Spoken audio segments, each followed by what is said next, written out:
All right, welcome into part 2 of the Phantom Masquerade.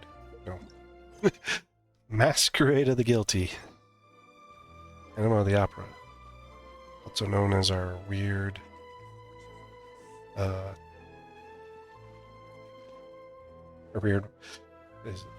weird Archon. All right, go to the newsstand. Huh? Our names are written in this newspaper. What's going on? Let Paimon see. We're famous, Paimon. Stronghold, the Fortress of Meripede, has continued in its noble autonomy, but that does not mean that others cannot interact with it. What? My recent attempts to enter the fortress bore little fruit. Huh. Guess Charlotte still hasn't given up on that. Thus, did an Outlander friend become the focus of this report? A blonde adventurer with their white fairy legends trailing in their wake. It is said that this mysterious traveler once visited the underwater fortress. So while the fortress's interior remains a mystery behind closed doors, do not fear, for the tales of the traveler contain surprises in spades. Journalist Charlotte's biggest scoop yet, the Traveler's Trail, World Walker. Huh. Charlotte took so many awesome photos of us and we never even noticed her. She hasn't been able to get a hold of anything at the fortress, so since we're easier to find, she's using us as the subject matter instead? Ugh, seriously? Well, fine. Those headlines and photos do look cool, so Paimon will forgive her this time. Paimon likes glory.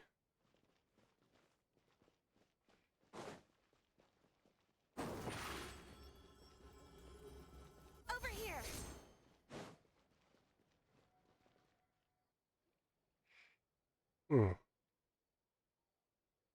What's going on at the hotel? Paimon's hungry. Should we go in and get something to eat? Of course. First thing Paimon thinks of, her stomach.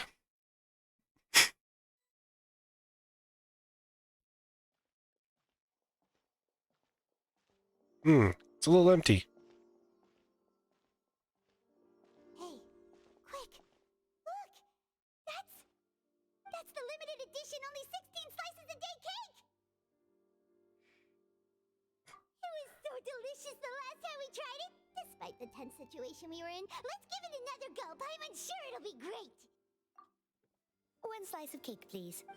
Someone showed up after all! Oh, wait, you're the one from the Palais Mermonia! Oh, are you here to buy cake Sedine. too? It seems Monsieur Nervalette was right. You really can eat. Wow.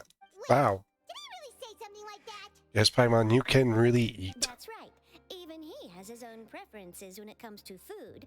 As for me, I love the cake and coffee here. Do you come here often? Usually every day. Every day? It's part of my daily schedule, apart from work. I shall have my cake and coffee. And what if someone told you one day that this place would be closing soon, and you wouldn't get to eat cake here anymore? What would you think? But why would it... Well, Paimon doesn't know either, but maybe the waters will rise tomorrow. You know, like in the prophecy. Oh, the prophecy. To be honest, I haven't paid much attention to that. Hmm. No, still, even if there'd be no more cake tomorrow, that wouldn't keep me from having some today. True. No, it's the same for eating in general. You might not be able to eat tomorrow, but if you can do so today, then you should carry on. That's what people call living, you know. I like Sedine. Huh. Don't be sad. Excuse me, could I have 2 more slices of cake to go? These 2 slices are for you. Sijuin said that this kind of expression you're making is what humans call being sad. Oh, Oh, you you're know Sijuin? Sijuin's I friend. sure do. She was born before me, and she sometimes comes to the surface to teach us things about humans. She said that humans are creatures that are saddened easily, yes, and you can only lift their spirits by feeding them delicious food. So please try the cakes here. I've got something else to do, so I'll be going now. Lift their Keep your spirit by surprise dinner feeding him and food. eating, all right? Bye.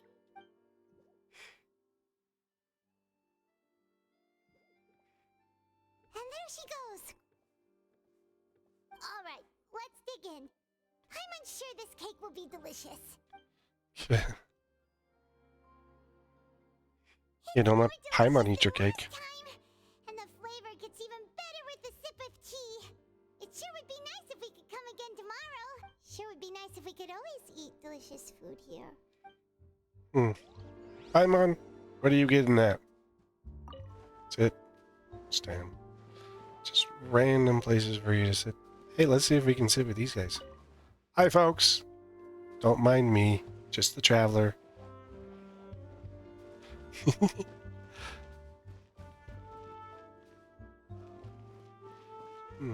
Do you have any recipes?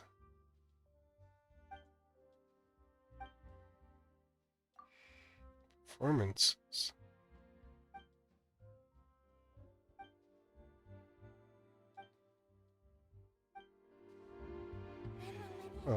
Oh, you had the recipe. Can I help you? I'd like to see your menu. Fanta il flonate. Garlic baguette. Really? That's what that one's been? Sheesh. Mushroom. Foie gras. Flour, cream, butter, ham, sugar, crab, cheese, bacon, sausage. Nope. No new recipes for me. Time to exit. Oh, we're near the Steambird office. Let's go look for Charlotte and have a chat. Oh, that just sounds foreboding. Wow! If it isn't the Traveler and Paimon! Oh, have you seen the article I wrote about you? Yeah. You've got some nerve. You just used us to make some quick mora. Oh, you needn't worry about that. I heard that you were in Poisson some time back, so I sent you a letter to discuss just that. It appears you didn't receive it, though. It's all right, though. I've set aside the amount intended for you. I've even set the table with some food. Oh. Really? Oh, you're the best. Paimon. We say It's food. a little too easy to win over, Paimon. If I were a journalist with ulterior motives, you'd be in trouble now, you know. Oh, Paimon knows you're not like that. Still, what brings you here all of a sudden? Were you looking for me? When Mona mentioned you, we thought of coming to see you at work. I see. It seems you've already bumped into Mona here in Fontaine. So she Yep. mentioned me? What did she say? Said you're good. A real daredevil of a journalist. Nice. In which case, can this daredevil journalist dare to request an exclusive interview with the legendary Traveler and Paimon? Huh? So your article in the paper today doesn't count? Of course it doesn't. That was more like live photography. What I'd like to do is dive deeper and ask you to talk about the things you've seen and experienced. You actually want Are to we interview me? qualified enough? Why not? If I say you're worth an interview, then you're worth it. But not right now, of course. I'll need a few days to prepare. In that case, we'll just chat when you have the time then? Oh, so that's a yes? Ooh, splendid! I'll tell the editor-in-chief immediately. I'll have to apply for lighting, a venue, some props, and whew, so much to get done now. Talk to you later. Okay, that's a little weird, Charlotte. Wait, Charlotte, Paimon's still got a question for you. And what's that? If, just for example, Fontaine were to be flooded tomorrow, what would you do today? Huh, that's the prophecy you're talking about, isn't it? I mean, I do hear about it often, but I've never once thought that the day could be tomorrow. If you're seriously asking, then I might try and think of a way to leave Fontaine. Oh, but I'm still a journalist first and foremost. That means I have a duty to be reporting from the scene.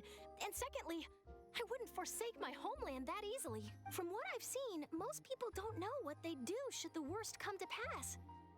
In truth, it might be better just to behave like normal rather than worry over such an end. So in all likelihood, I'd probably still be prepping at the office for that interview of ours. I know what you're thinking. That sounds a bit sad, but I've always believed that it's best to do what you enjoy. Just think about it.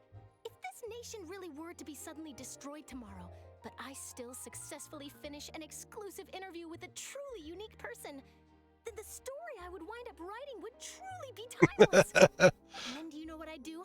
Well, I'd write that story, send it for printing, and use messenger pigeons to get copies out to the various nations as soon as possible. I'm not a dreamer, nor am I a workaholic, but I do love my job, and I'd be proud of leaving such an article behind.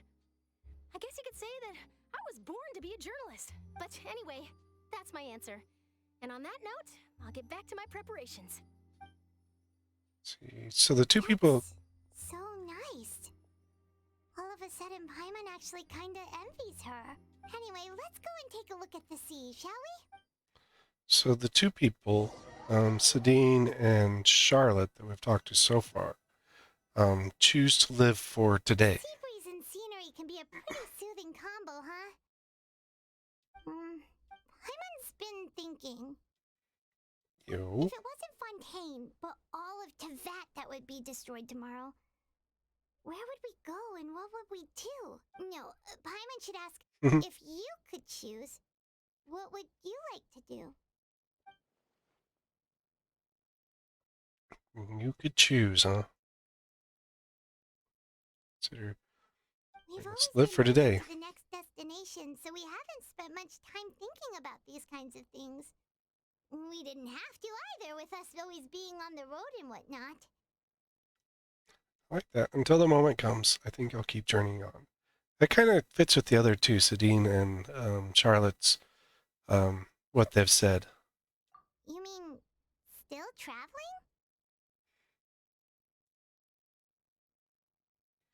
Cherishing every moment. Wait, isn't that what we've always been doing? Accommodations. See day. View. Get. Drops right. Take a photo. All goes well. Okay. Interlude. I don't know, I guess. Feels like you'll grow mold if you stay here long enough. But it's still better than the Fortress of Meripede, that's for sure. It's not only damp there, but salty too. Ah, so the two of you are still here. Wonderful. Oh. You're from the Palais Mermonia, aren't you? Yes, I'm Isadora. Monsieur Nervillat sent me to look for you two before. I heard that afterward you went to the Fortress of Meripede. Not at all. I'm well aware that you're friends of his. Actually, I'm here to pass along a message from him. Oh. Yes, inside the Opera House. The Maréchaussée Phantom has declared the incident a small-scale riot. A Oh. riot?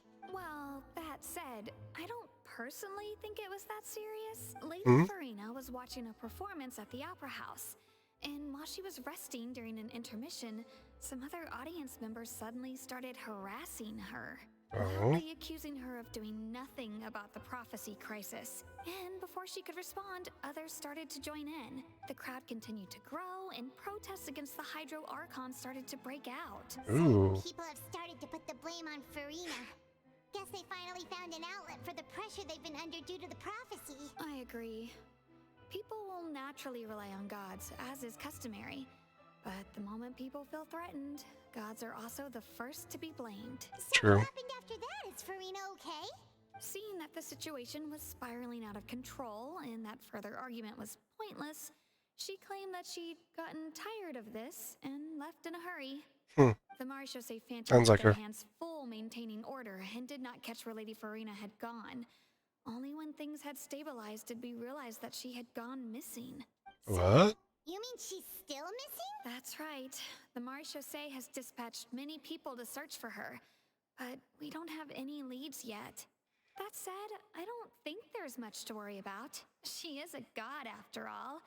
Even if she were to fall into the hands of rioters, what could ordinary people do to her? Good.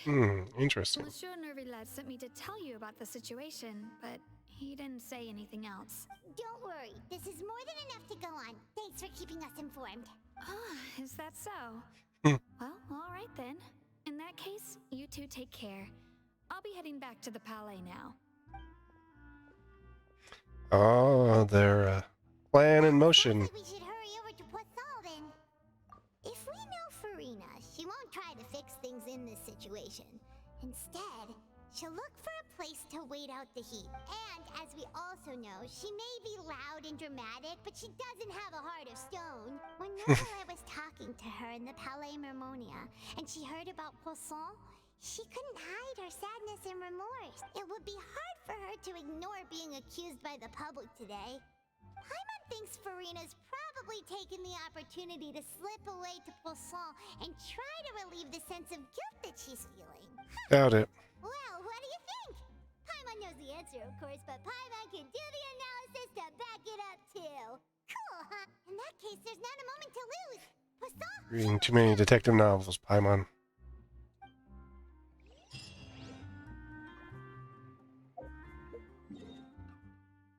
And this all seems part of their plan.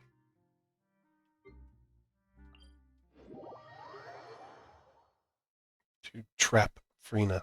This place looks deserted. Guess all the survivors must have evacuated already.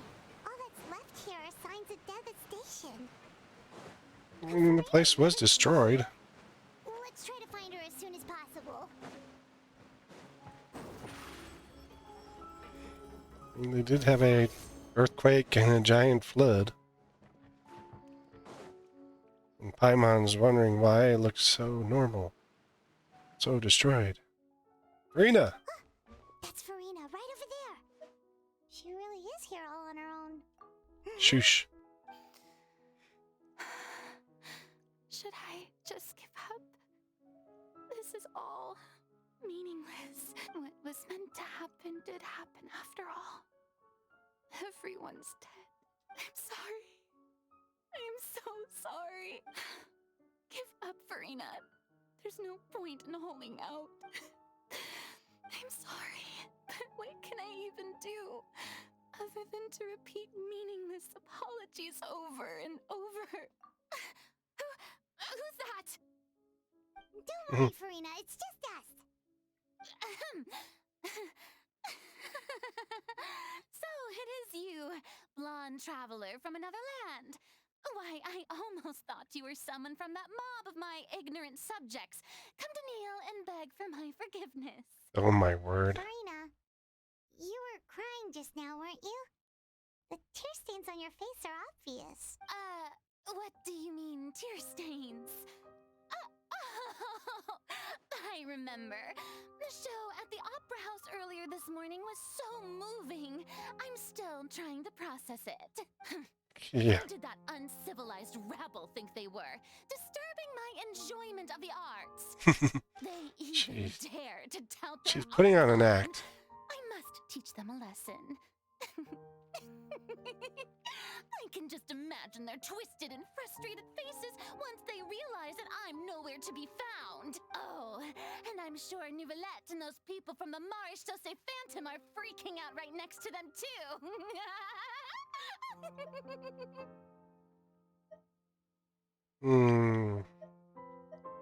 I could go this one. Of course not. No, Hey, there you she are. is. The Hydro Archon's over there. Who's that? Quick, after her. Furina, those people seem to be after you. They are? They're just some rabid fans who want to cut the line because they haven't been able to meet me in person, aren't they? No. That's against the rules. I can't let them get their way. Furina just ran off. Quick, we have to catch. What is this? Hide and seek?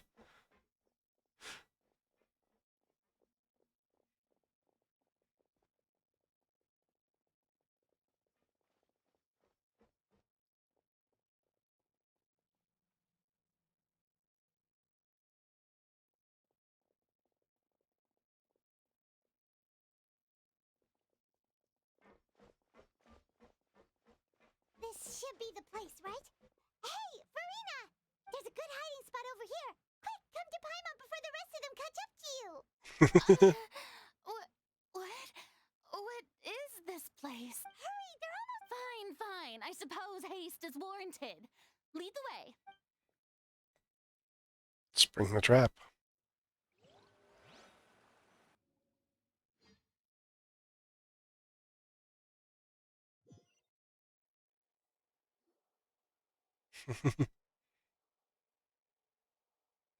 Wow, this kind of run down.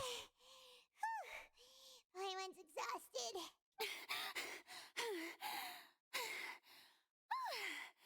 I'm so tired. I totally thought they had caught me. No, I mean, I merely gave in to the sheer enthusiasm they displayed.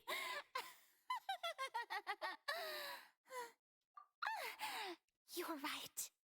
Yep, that's a good girl. What's happening? The ground's shaking. Yeah, a quake of this kind preceded the flooding in Poisson, didn't it? It can't be. It's happening again. Well, there's no need to worry too much about that. Novelette's made some emergency plans, so the evacuation should go a lot smoother this time. Yeah, I hope you're right. But the people of Poisson, they've already...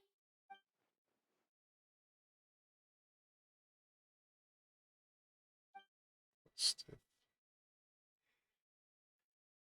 It's Comes true. down.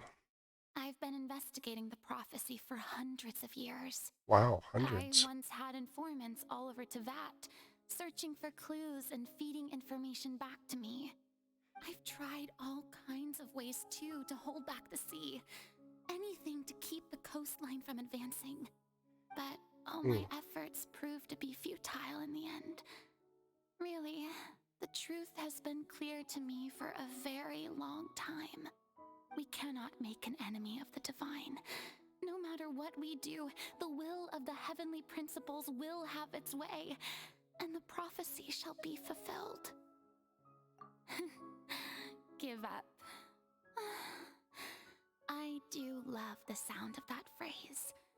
It would mean finally coming to terms with fate, but also for me to finally be free. Indeed, I've thought about giving up so many times, especially after we almost lost Poisson. Fate is really unreasonable, isn't it? It has no heart and obeys no rules. The prophecy has only just started to come true, and so many people have already lost their lives. But just now, it all became clear to me. I still don't have the right to come to terms with fate on behalf of everyone else. As long as the final moment hasn't come, it's still not too late. Don't worry.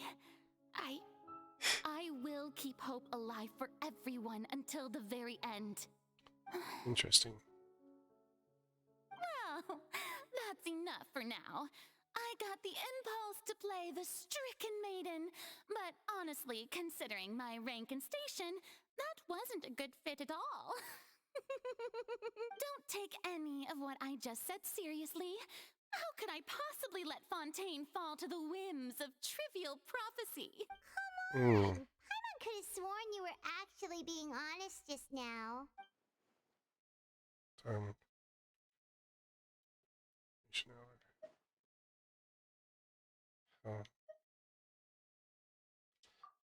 go there.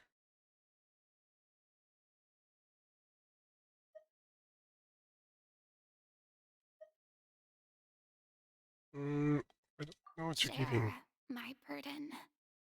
Yeah. That's impossible. It was fated right from the start that this would be my duty alone.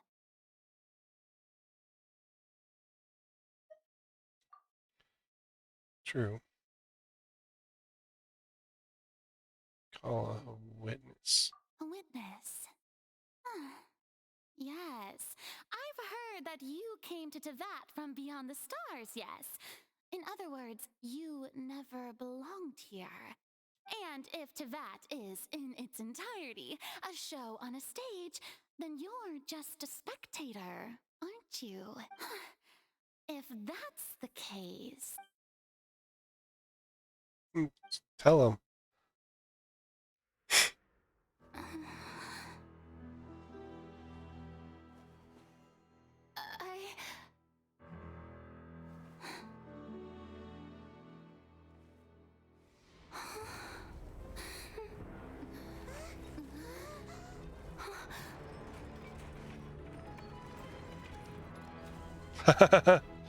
Marche Phantom. She's on the stage.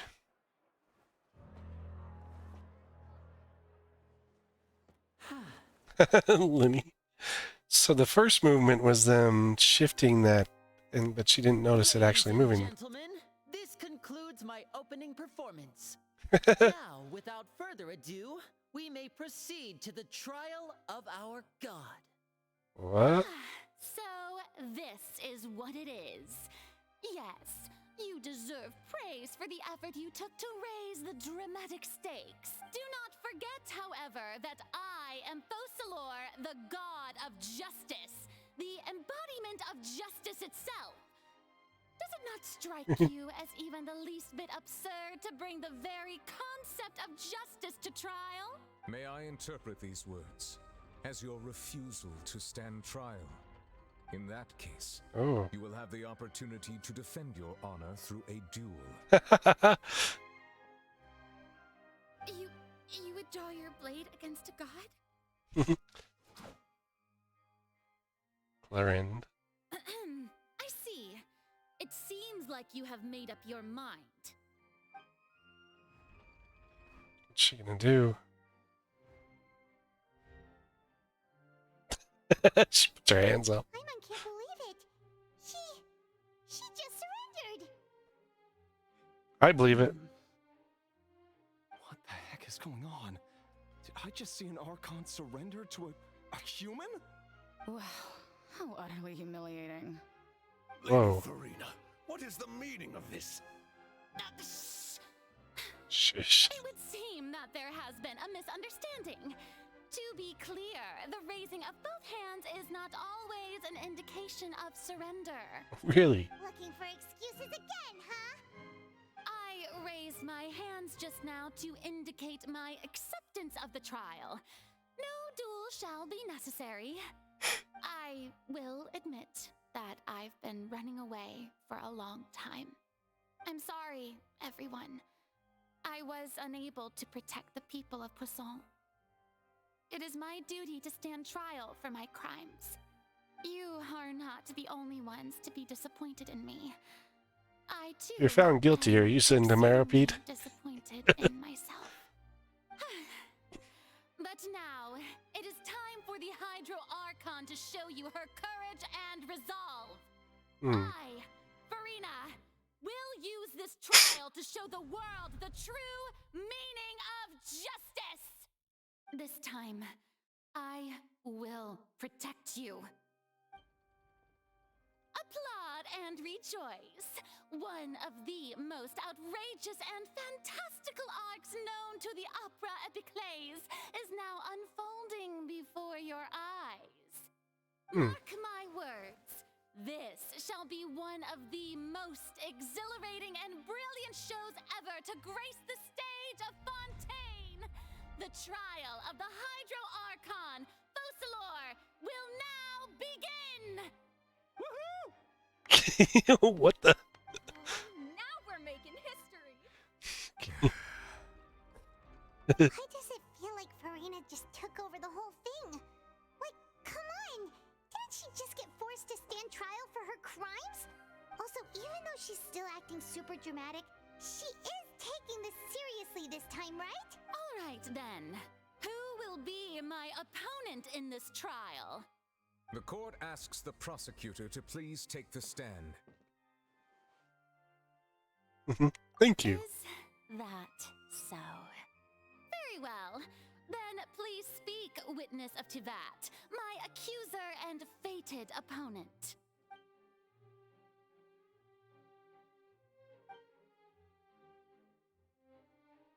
Chance to figure everything out.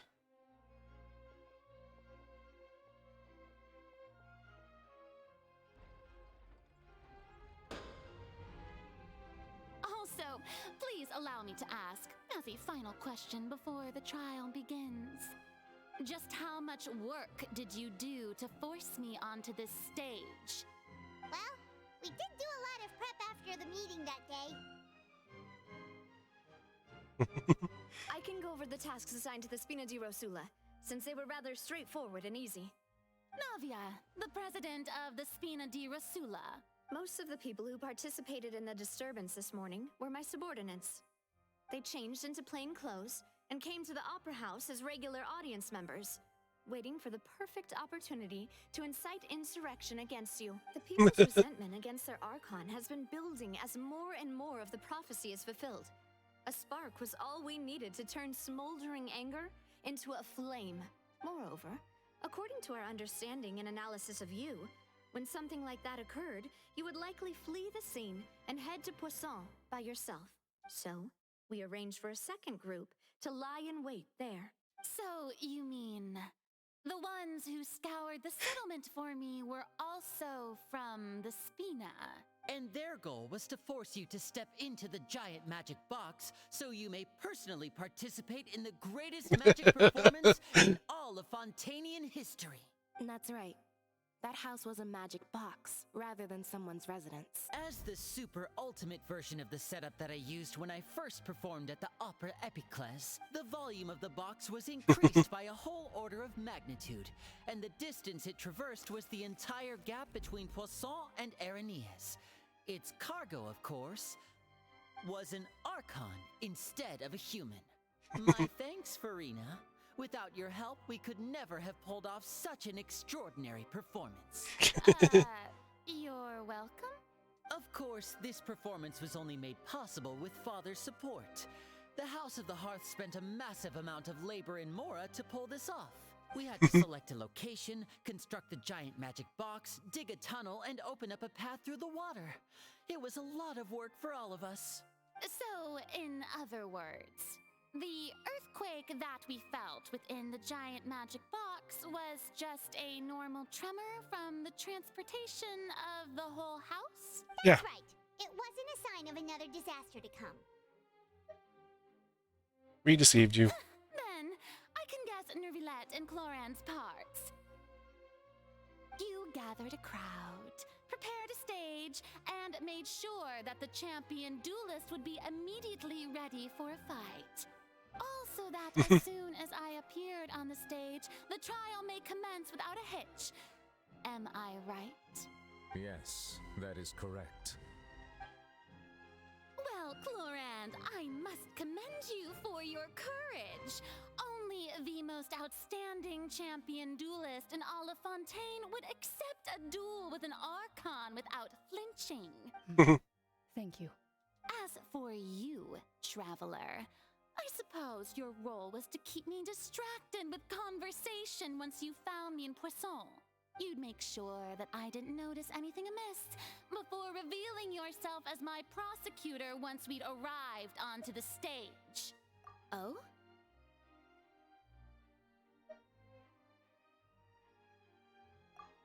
One last chance.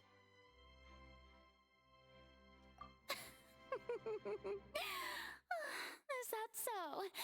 Then I suppose I must have missed my final chance. It's fine. It matters not. What's done is done. The stage is already set, so there's no reason to disappoint the audience. Let's see this trial through to the very end. Judge the Archon.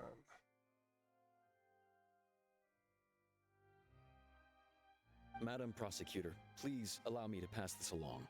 This is a document that Miss Charlotte applied for and received permission to share with you during the trial. According to her, it should speed up the proceedings. Hello? Charlotte wanted to give us something?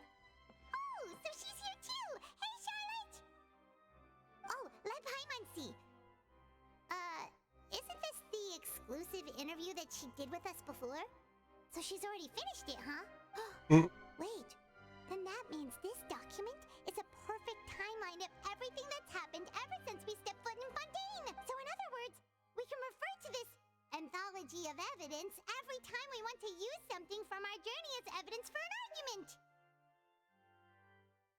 Let's quickly confirm the information in it. Just think of it as a refresher, alright? You defeated the Hydro Archon in the very first duel you took part in at the Opera House. That's one for the history books, all right. I didn't think that you'd wind up getting to the bottom of the case I'd been following all this time. I guess you could also see this as a happy coincidence. This is the first time Monsieur Nervillette had a difference of opinion with the Oratrice. Interesting. Even the Hydro Archon can't figure it out. A Fatui Harbinger. She's an extraordinary person. Her instinct must mean something. The fortress of Meripede was almost destroyed in a single day. That I didn't witness that scene personally will always be a source of professional regret. According to Monsieur Nervillette, both Child and that whale should have been in the primordial sea at that time. I nearly lost my awesome friend Navia. To be honest, that still gives me shivers. The words of someone as extraordinary as a witch can probably only be truly understood when something surreal happens to you. Okay. So we got some recap going on there of everything that's happened to us. The prosecution and the defense are both in position. The trial shall now begin. Oh, come on, Nervillette. There's no need to repeat all the unimportant legalese. Just fast forward to the part where the prosecution lays out my offenses. As the defendant and the lead actress of this performance, I still haven't even been informed of my supposed guilt in all of this. Of course, it is only natural for humans to struggle to understand the actions of a god. However, you will need more than that to convict me of a crime. That's true, but my charge here is unrelated to your conduct as an Archon. Oh. Instead, I would like to charge you as a fraud who's never been the Archon in the first place. Wait, what was that? Lady Furina's a fraud? Hey, Oh.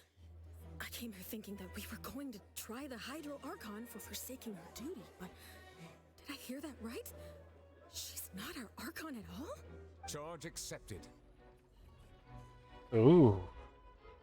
Lady Furina, do you plead guilty to the charge? Lady Furina. I plead not guilty. How can I be guilty? There is no way that I, Focalor, otherwise known as Furina de Fontaine, a member of the Seven and the Regina of all waters, kindreds, peoples, and laws of Fontaine, could be anything other than your true Archon. Yeah, even though Lady Furina can be rather eccentric, isn't it going too far to doubt her very identity? Yeah, I've never questioned her identity either. Sure, Lady Furina can be super irresponsible, but what grounds does that prosecutor have to make such a huge claim? We've met many Archons. She doesn't fit with it. In this case, many of the members of the audience have known me as the Hydro Archon ever since they were born. There would be no fooling their memory. See? Even the Oratrice has decided to show me its favor. Are you sure you want to commit to a charge that will never be upheld? If you wish to drop the case, I can promise you as the god of justice that you will not have to face trial for making a false accusation. We will treat everything that's happened as a dramatic spectacle and move on with our lives. What do you say to that? An argument with near impossible odds, huh? You have to not only refute Furina's claims, but also overturn the long-held beliefs of the people. Well, I tried to give you the chance to surrender. If you must persist, then let me ask. If you believe I'm not the Archon, then what manner of being do you think I am? And if I was not the Archon, then how did I manage to live for over 500 years? You're a puppet.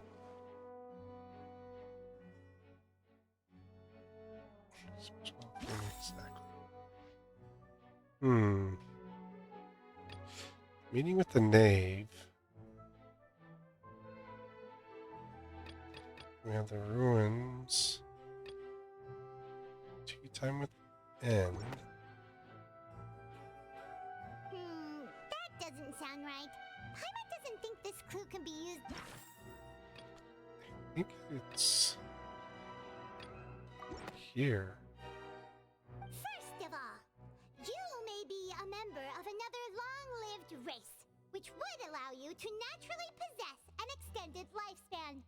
And second of all, even if that wasn't the case, there could be other ways to extend your life. Who gave you that idea? Was it the knave? You'd sink so low as to use a harbinger's words against me. A curse? I once thought it possible that the aura of an Archon might naturally resemble a type of curse. But in light of this claim, perhaps what I sensed was not your divinity, but a curse after all. You sensed it too, huh, Neverlet? Lady Furina is actually a human? Well, Interesting. It is true that it's extremely difficult to tell humans and gods apart just by looking at them. It's not impossible. Oh. Well, don't start celebrating too early now. Even if I have been carrying a curse like you said, how does that prove that I am merely a human being? Besides, everyone knows that the main difference between a human and a god is the possession of authority. Gods can do what humans cannot. That's why they're worshipped as gods. For centuries, manifestations of my authority have served the nation of Fontaine. One need only to turn their eyes towards the Oratrice Mécanique d'Analyse Cardinal in this very opera house, or consider the indemnitium that is used in every aspect of life.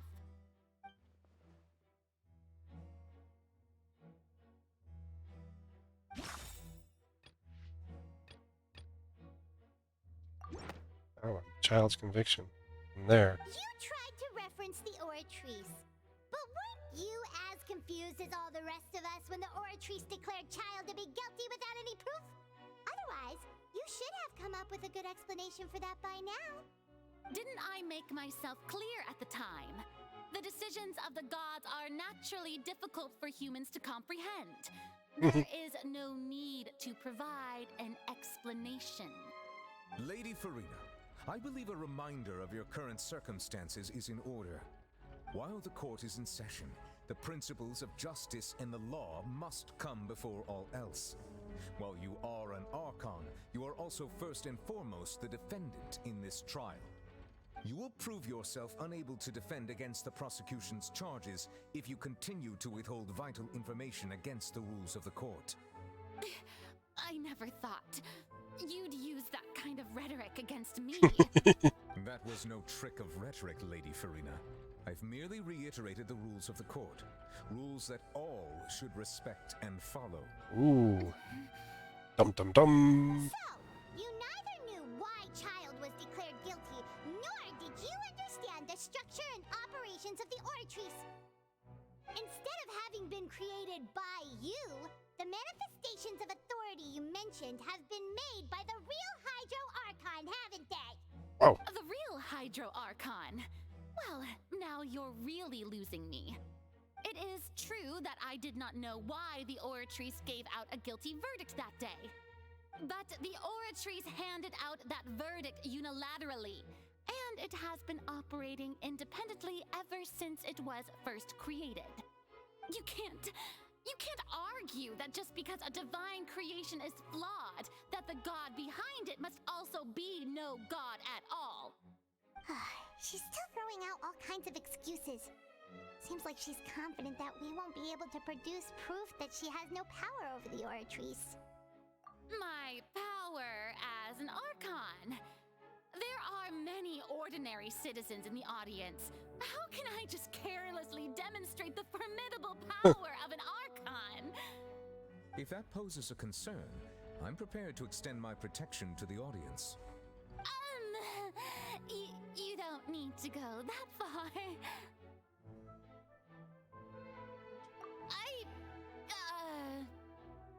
Oh. Aren't you the Hydro Archon? Or is it that you can't even wield the power of Hydro, much less the authority of a god? Wow. Indemnitium! Yes! It's all because of Indemnitium! All Archons derive their power from the faith of the people, and I've converted the people's faith in justice into Indemnitium!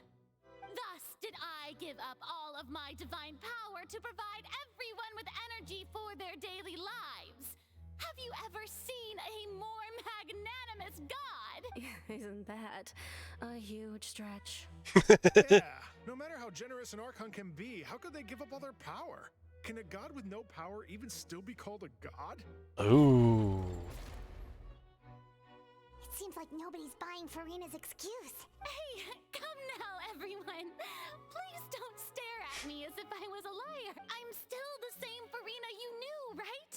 The one that you loved. Shouldn't you want to believe in me? Please? You've got to believe me. If what the prosecutor said is true, she really has committed a grave offense. Did she deceive all of us? And all of our parents and grandparents too? And then all of our ancestors? Ever since they were born? Enough. That's enough. Tell me then, if I'm not the real Hydro Archon, then who is?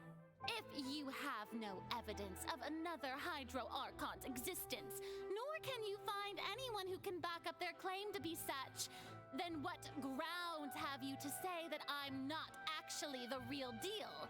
Wow, she came up with yet another argument. How can we refute her now? So I'm trying to put the shield and just only human.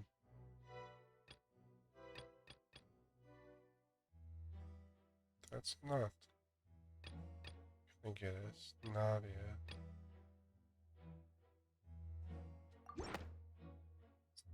That one? That doesn't sound right. Paimon doesn't think this clue can be... Okay.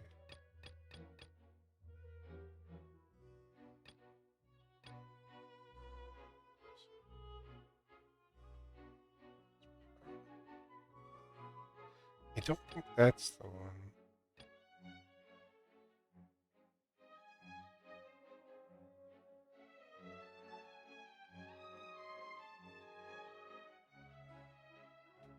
I don't think that's one.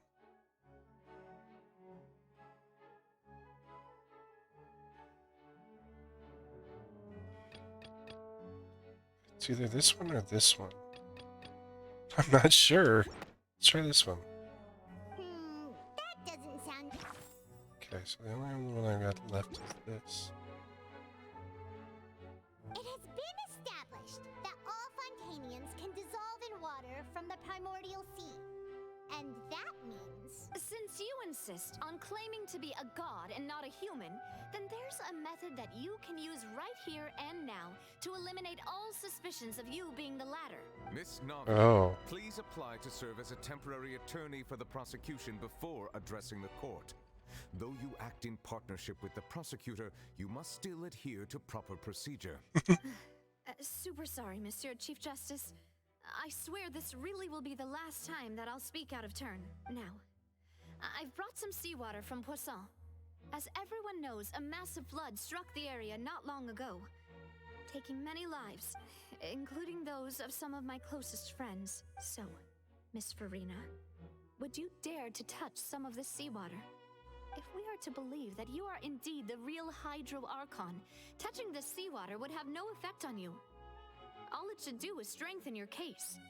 If you don't dare to touch it, then we would have basically proved the reverse. Interesting. Oh, and I must remind you that after the disaster at Poisson, nobody wants to see any more people dissolve. I do hope you'll act prudently and choose the simpler path of admitting guilt. Navia from the Spina di Rasula. The Spina has governed Poisson for many years. I guess her suggestion is valid. If Lady Furina is indeed just a human, she's probably Fontainian like all the rest of us. Would she really dare to try? Interesting.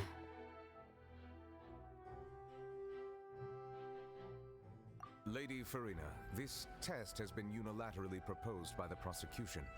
As it falls outside the realm of standard court proceedings, you possess the right to decline participation. Interesting. Well, of course he had to tell her that. But refusing to participate is basically the same as a confession of guilt. She's just staring at the water without saying a single word. It really does seem like she's quite terrified of it.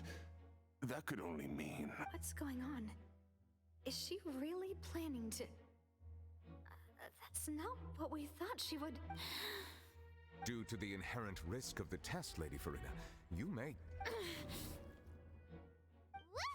Hey! I'm fine! Look at me, everyone! My hand is still here! I haven't been dissolved! Will you believe me now? I really am your Archon! I'm nothing like a normal human who would fall apart as soon as they touch this water! Really? Was this not the most obvious thing in the world? Miss Siegewing? If you are present, Miss Siegewing, please come forward and attend to the defendant. Siegewing? Don't be nervous. It'll just take a few seconds. Let me see. That should be enough. Please announce the results of your evaluation to the court, Miss Siegewing. As everyone doubtlessly saw, Miss Furina was displaying symptoms of hyperventilation and flushed skin. These indicate that she was experiencing the adverse effects of exposure to primordial seawater. The extent to which she was affected is the same as other humans when exposed to primordial seawater of a similar concentration. Thank you, Miss Siegewing. Lady Furina, you may return to the defendant's stand. Oh. What did she just say? I didn't get dissolved! Shouldn't that be enough to prove my innocence? Well, considering your tendency to run from your problems, we did originally prepare a direct sample of the seawater around Poisson. However, after extensive discussion, we exchanged it for a sample that is not concentrated enough to dissolve an actual human. Oh. After all, on the off chance that something entirely unexpected might occur, we don't want anyone else to lose their life to the sea. Yeah, so out of regard for Furina's life, you secured a low-concentration sample and asked the head nurse to serve as an expert witness.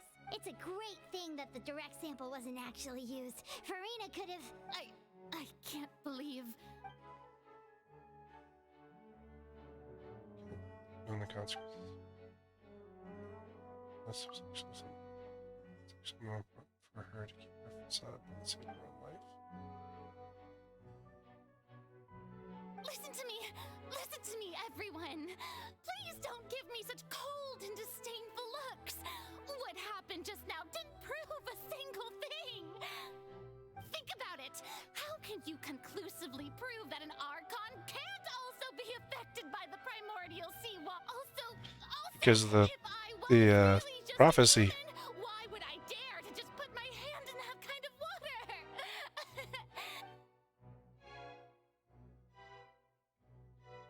Oh, you've lost the audience. Anyone, just listen to me! I swear, I really am your Archon!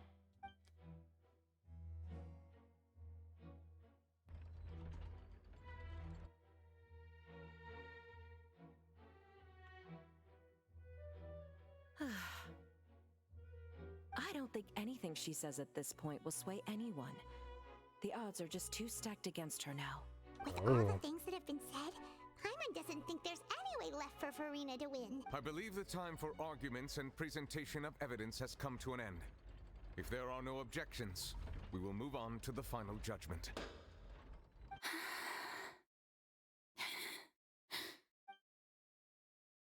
What are you gonna do, Furina? Against her now.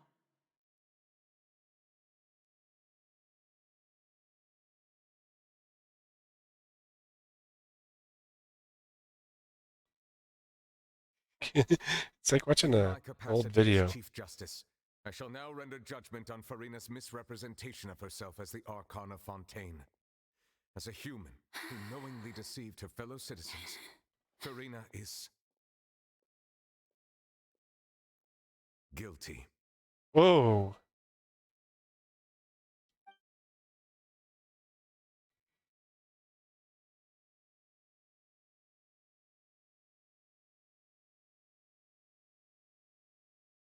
We shall now turn to the Oratrice Mécanique d'Analyse Cardinale to render the final verdict on the charges.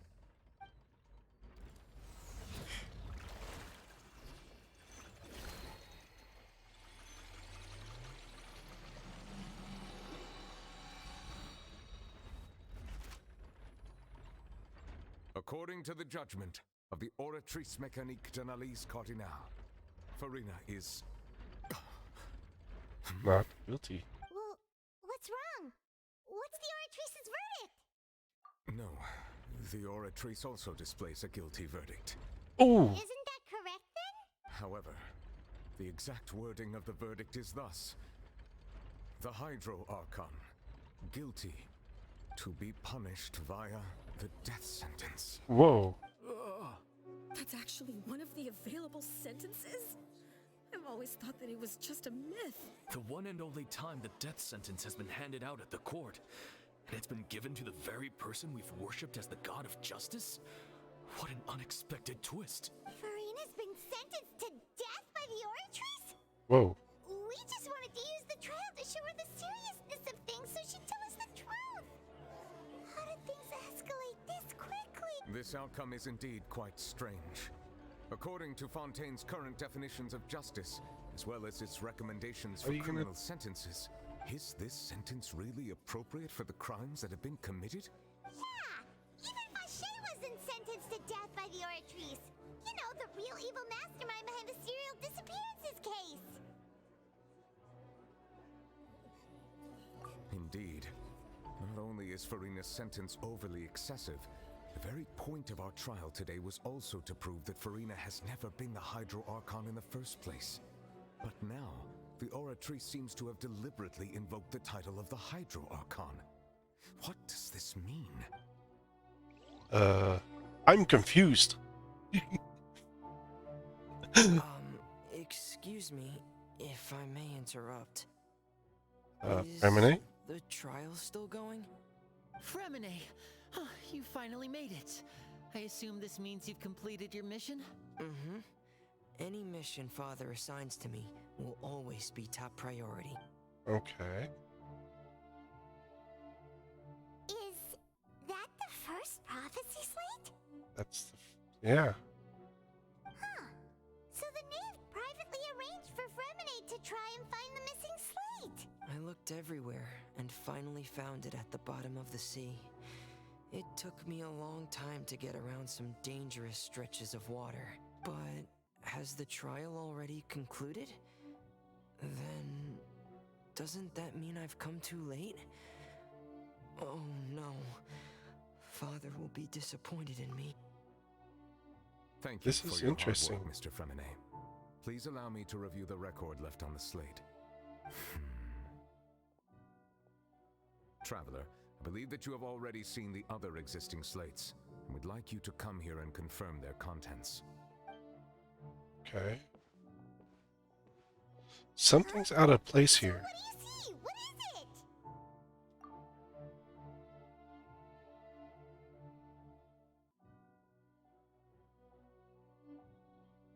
Previous I target. believe I've now made sense of the Hydro Archon's crime. It has to do with Fontaine's lost history. Mm-hmm. Isn't the Hydro Archon just guilty of deceiving her people? Oh, wait, no, that's Furina, and we've already proven that she's not the Hydro Archon. So when you say Hydro Archon, do you mean the real Hydro Archon we've been kind of talking about? In truth, everything that you've encountered in Fontaine up until this point can be traced back to the contents of these stone slates. However, I'm uncertain as to how much sense they currently make to you. Okay, let's try to recall the contents of the other 3 stone slates. Paima will do her best to help you remember. Okay, so we have the one...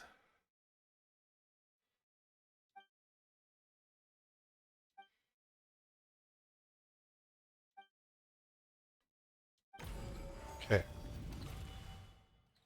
I've seen this The first stone slate describes what you just said. It seems to show the previous Hydro Archon using her divine power, and then the Oceanids turn into humans. Does that mean that Fontainians are transformed Oceanids? Oh, Paima wasn't expecting that.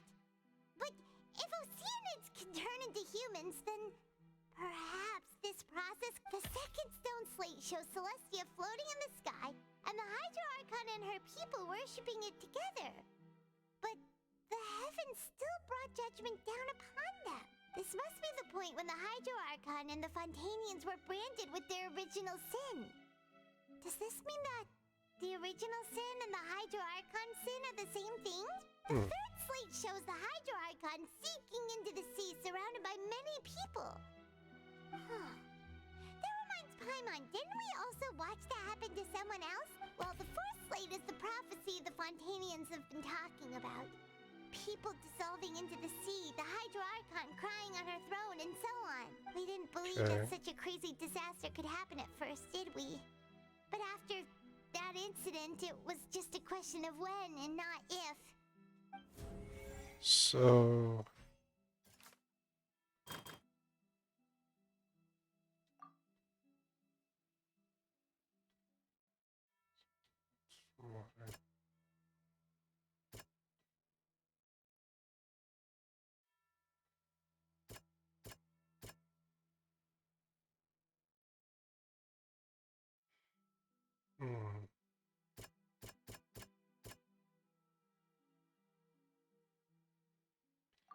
Okay.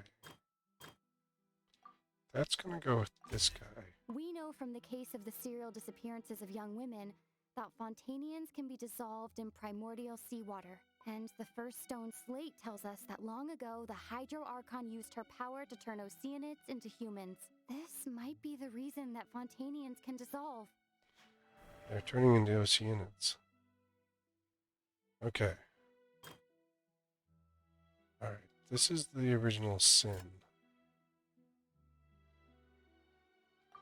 I want to do this one. So I think that one goes to here. The prophecy from the stone slates found its way into society, but not many people believed it at first. If we hadn't dealt with it in time, things could have gone very badly. Okay. This one here. Let's see, surrounded by many people.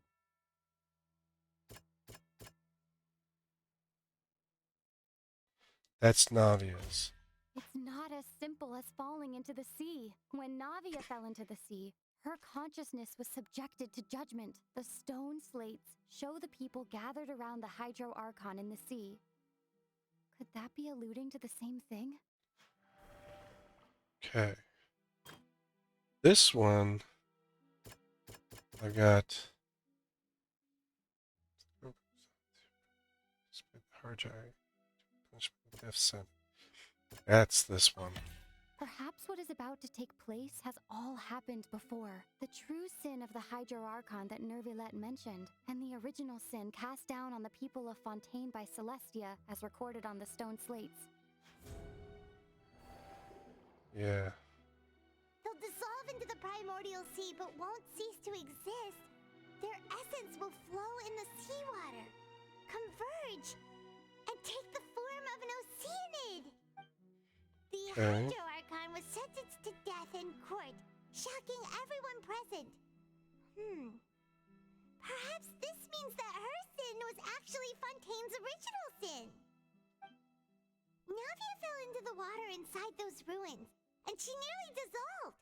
She was surrounded by the people of Poisson in a court within her consciousness, and was forced to take part in a trial meant to make her stay. The eruption of the primordial sea at the fortress of Meripede was the surest sign that the prophecy was about to come to pass no matter what. The prophecy's contents can all be verified by recent events. If we combine what we know together, loads of truths should come to light. Interesting.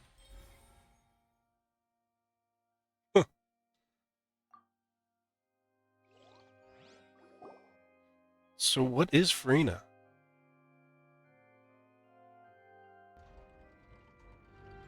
Huh? Oh, Paimon gets it now! So that's how you can make sense of it. But then it feels like we're going to have to share some truly shocking revelations. Let's hear them.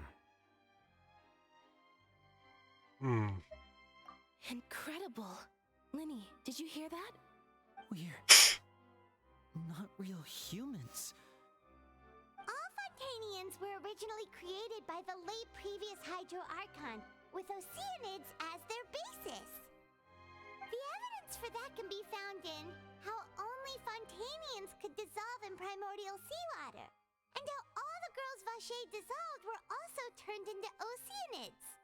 Oh, and according to Navia, when she was about to get dissolved, she also saw everyone gathered around for a trial, all of them in the shape of Oceanids. Indeed. Yeah, and it follows from the content of the first slate that she probably anchored Celestia by creating humans without prior permission. Oh. That could also explain why the Oratrice judged the Hydro Archon to be guilty. It's to account for that ancient sin. Hydro Archon's true sin was creating us? And yet, after many hundreds of years, the Hydro Archon's creations have turned around to try to judge the Archon within the Opera Epiclese. Yeah, isn't the image here just like when Navia fell into the sea? So wouldn't it be trying to show the image of the Hydro Archon also falling into the sea once the prophecy has been fulfilled in the fourth slate? In the end, the people will all be dissolved into the waters, and only the Hydro Archon will remain weeping on her throne. Only then will the sins of the people of Fontaine be washed away. Did Paimon get all that right? You've made some keen deductions. I must say, given how much you still don't know, it is impressive that you've already managed to connect so many pieces of the truth. However, while you were able to decode all the information on the slates, they've also been etched with an additional layer of hidden information using a different power source. When we were at the ruins, I tried to decipher the hidden information recorded in the slates. But since we only had 3 slates at the time, I was unable to come to a full conclusion. Now that the slate collection is complete, I shall make another attempt to decipher the narrative recorded within. If everything goes well, we should finally be informed of the unadulterated truth. Okay. Let's see what happens. Oh my word, like, wow. Interesting.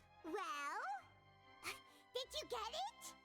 I believe I should share this truth not only with you, but with all the people of Fontaine as well.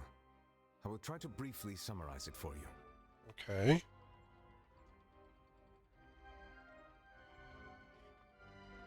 Your hypotheses regarding the origin of Fontainians and the sin of the Hydro Archon were both correct. In the Fontaine of old, the previous Hydro Archon sensed the yearning of her Oceanid familiars for life on land. The Oceanids were enamored with the beauty and romanticism of human beings, and wishing to have those experiences for themselves, expressed to the Hydro Archon their desire to become of a similar kind. However, even though water as an element is intricately linked with the power of life, the Hydro Archon, as one of the 7, did not possess the authority to create a new form of human life. Not willing to give in, she eventually found a way to create permanent humanoid bodies for her familiars by appropriating the power of this planet's primordial sea. She poured primordial seawater into the Oceanids' blood vessels, creating humanoid mimics in the process. I see. But if Fontainians were to ever come into direct contact with water from the primordial sea, the power within their bodies would escape these artificial restraints and return to the sea. As a result, their forms would collapse, and they would be reverted to their original forms as Oceanids. Of course, the Hydro Archon never received permission from the heavenly principles to create a new human race. And thus, the Hydro Archon and all of her creations came to shoulder the original sin of appropriating the power of the primordial sea. That is the true history of how the people of Fontaine first came into being. So we were all Oceanids before we turned into human beings? That's way too much information for me.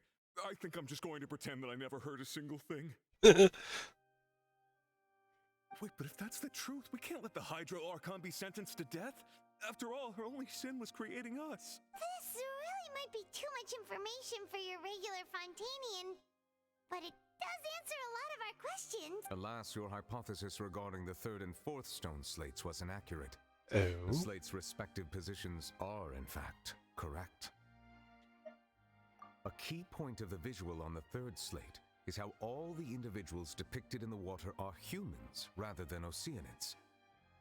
They have not been dissolved, which implies that the water depicted in this slate is not water from the primordial sea. The nation of Fontaine is the nation of Hydro, as well as the nation of Trials and Justice. Instead of being the literal element, the water in the scene symbolizes judgment and justice. You may also recall Navia's experience.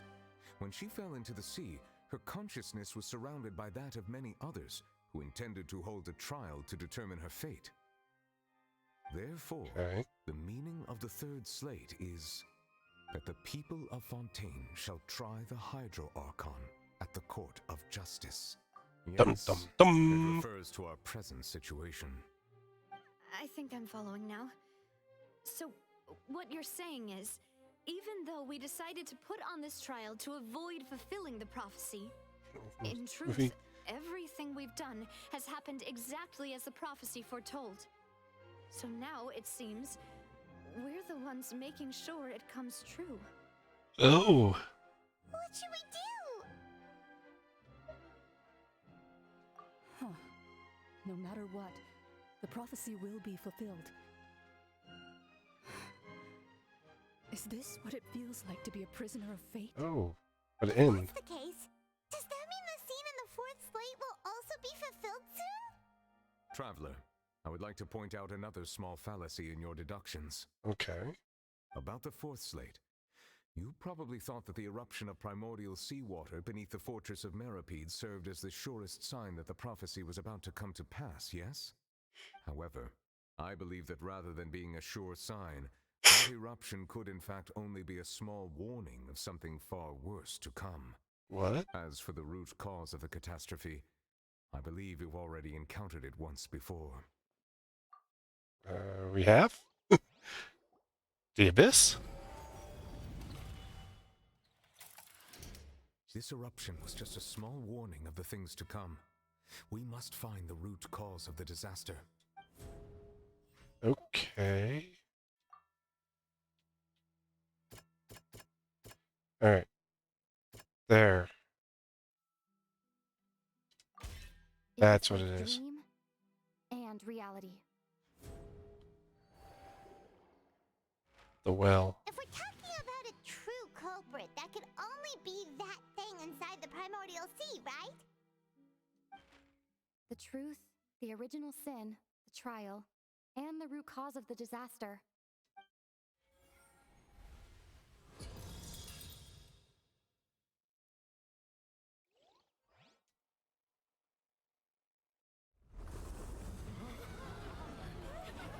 What's going on?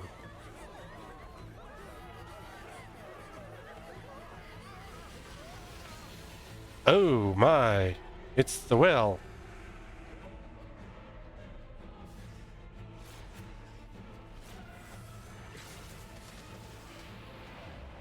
Newlet has no power against it.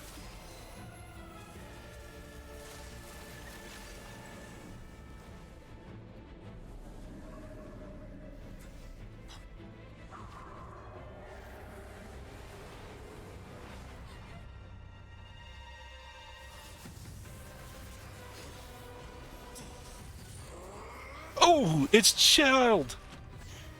Oh, yeah! He must have been fighting with it this whole time. Oh, go Child! Or in this form, it's Tartagula. How did it cross the boundary? What in the world?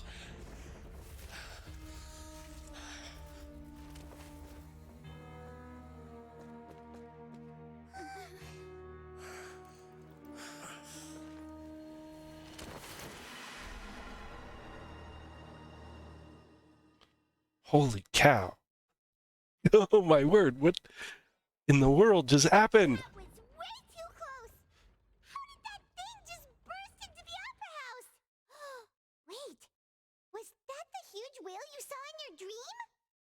Yes. So we've met it at last. I understand very well why it has chosen to make an appearance here. Oh? That whale does not belong to Tevat. It is a monster that has traversed the stars, weeping all the while. It has been greedily consuming the energy from the planet's primordial sea, using it to grow. That is the main cause for the rising sea levels. And once it has finished consuming all of the energy contained within the sea, its next step will be... You said that when the Hydro Archon first created Fontainians out of Oceanids, she filled their blood vessels with primordial seawater. Yeah, it Precisely. wants to consume them. That whale finds the blood of Fontainians nigh impossible to resist. Therefore, when it left the primordial sea, it decided to make its next stop a packed opera house full of food. Food in the form of Fontainians. We Whoa. just barely managed to push it back, right? In that case, won't it come back to target the people again once it's managed to recover its strength? That is correct. Yeah, Indeed, okay. It's more accurate to say that we should thank that Harbinger for buying us some time. Without him, the whale would have likely come onto land far sooner. From the way he looked, he must have been fighting the creature for quite a long time. That battle maniac. Nobody had a special connection with that whale, but we definitely didn't expect it to help us out like this. Anyway, now that we know that this whale is the actual cause of the disaster recorded in the prophecy, all we need to do to stop the prophecy would be to find a way to beat it up, right? It is too late. It had already absorbed too much of the primordial sea's energy before we could notice it. At this point, it has become practically integrated with the sea itself. Even if the entirety of Tevat were to be destroyed, it could still survive and swim off towards some other world. Now if I go beat it up. That's not something I will accept. We've already done everything we can, and we even found the true culprit. We've come so far. You can't just tell me that the last hurdle is some impossible foe. That's just not fair. Indeed, that's not how a grand performance should end. I'll fight it to the end, no matter what. Yeah. So the prophecy will be fulfilled no matter what, huh? No. The prophecy. Yes, what has been prophesied will be fulfilled. You may view such things as the history of the future. History of the future. Fate. Just as prophecies are usually only the future as seen from the perspectives of the gods, could things be happening in hidden corners where the gods' gaze does not fall? Ultimately, that's what N fate said. shall serve as your only guide, no matter what will happen in Tevat's future. All you need to do is to play your part. We get to go beat up the well.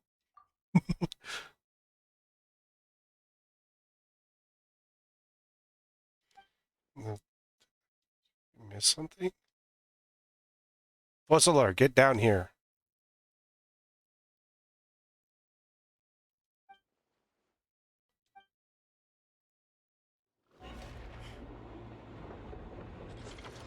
What is going on?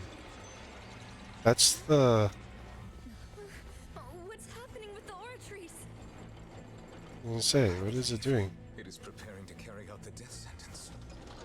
What?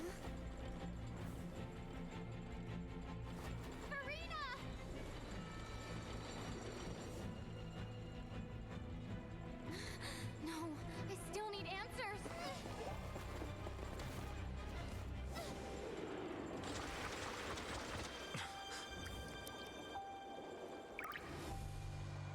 I mean, it shows her crying on her throne.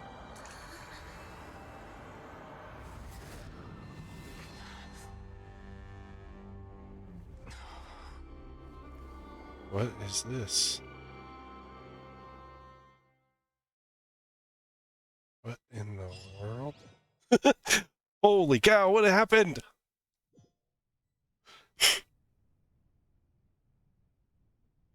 It's the original Archon, isn't it? Oh no, that's Furina. Where is it? What? Sorry. That shocked expression on your face is just too amusing. I couldn't help myself. You are not Furina. Who are you? Ah, the sweet sound of bewilderment. Marvelous. A sure sign that my attempt to deceive everyone was a resounding success. But to answer your question, I am I like this Focalor, outfit, I gotta say that. the god. Focalor. Why did you deceive us? Oh, that wasn't my goal, of course. Goodness, no. But I had to fool everyone else too, if I was to stand any chance of deceiving the heavenly principles. What? Deceiving the heavenly principles? It's Huh? all because of that pernicious prophecy. Dreadful, wasn't it? Everyone doomed to dissolve. Fontaine condemned to be flooded. One was not amused. In fact, one was positively bemused when that problem was thrust upon me by my dearest predecessor. That's the former Hydro Archon Egeria for the uninitiated. It hardly gets more disastrous than a preordained national catastrophe. Now does it? She knew full well that the prophecy would surely come to pass. Okay. And as one of the seven, she also knew full well that one defies the heavenly principles at one's peril. So Okay. yes, as you have no doubt surmised, it was a rather impossible situation that I found myself in. I Alright. spent a terribly long time mulling it over, alone on the ocean floor. And I was almost growing barnacles by the time I finally realized there was only one possible solution to this confounding conundrum. I had Okay. to outwit the heavenly principles, allow the prophecy to be fulfilled, ostensibly at least, while saving everyone at the same time. I'm a genius, I know. Interesting. I can only assume that's why Egeria chose me as her successor. It's Although, the real looking Furina. back now, it was hardly the inheritance one dreams of. Between the task of saving the nation, the quotidian duties of the Hydro Archon, and not to mention the original sin of creating a new race of humans, I dare say she left me quite a colossal mess to clean up.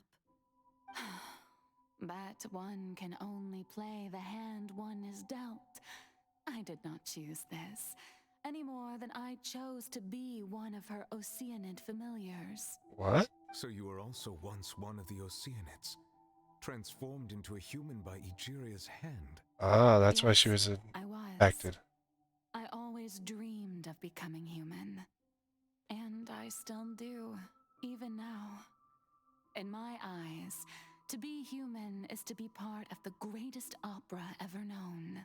Kind of looks like her After signature weapon. becoming a god, I separated my divinity from my body and spirit, Oh. leaving behind only a self that was as naive and bewildered as my past self on her first day as a human being. Kind of like, The me you see before you now yeah, is that's what I thought. that Like divinity. Nahida. And the human counterpart I left behind, I named Furina. She could feel joy, sorrow, and everything in between. She could be as vain and conceited, or as meek and vulnerable as she wished. Her strengths were of a kind only a human could possess, as were her shortcomings. But in my eyes, Furina's humanity was what made her perfect. She's a puppet. She was Like perfectly A. human in every way. Did. The person We're I like always crossing wanted to be. stories here. Anyway, so then I cursed her. All part of the plan, of course. The plan to deceive the heavenly principles. Okay. So this is the true Do you Focalor. still remember the final scene of the prophecy? The Hydra Archon alone, weeping on her throne. In order that the prophecy might appear fulfilled, I invited Furina to be an actress, to play the part of the Hydro Archon in the So, prophecy. Under the curse Focalor I placed is, on her, so long as I, Focalor's divinity, continued the to Oratrice. exist, she could not die. But nor was she free to live her life in the pursuit of happiness. Instead, She was forced to take the stage in the opera house, to embrace the role of leading lady, to forever play the part of the god from the prophecy, all to create a deceitful appearance of that prophecy coming to pass. I suppose now you probably understand why your court is called the Opera Epiclese. But What does that mean? Furina is only human, isn't she? Even though she has had a long life, her mind is no stronger than that of any other ordinary human being. I cannot begin to fathom what she has had to endure. It must have been torture for her. It has indeed. And although she is, in a sense, me in human form, I most definitely owe her an apology for it. Huh. It's been 500 years, and all along, she's been playing her part in the most unimaginably long, unbearably lonely, and agonizingly painful opera of all time. Wow. That's... Wow. So the oratrice is actually Focalor. And Furina is a puppet of Focalor.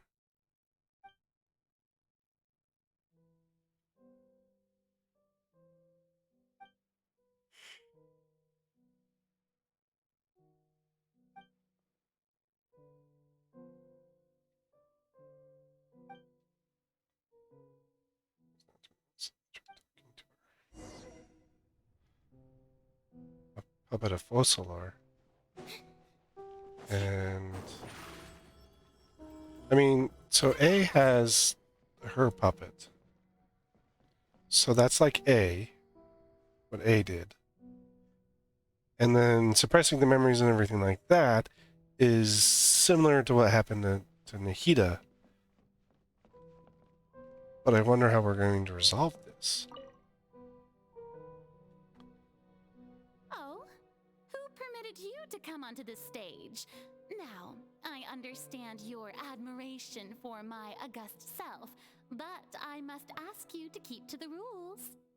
All right. It is not my intent to reprimand you. There is no need to state your name. Just be off with you. Do not distract me from my performance. Oh, do not jest. Can you not feel it?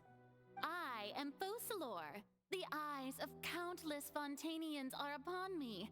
I must, at all times, display the utmost elegance and nobility.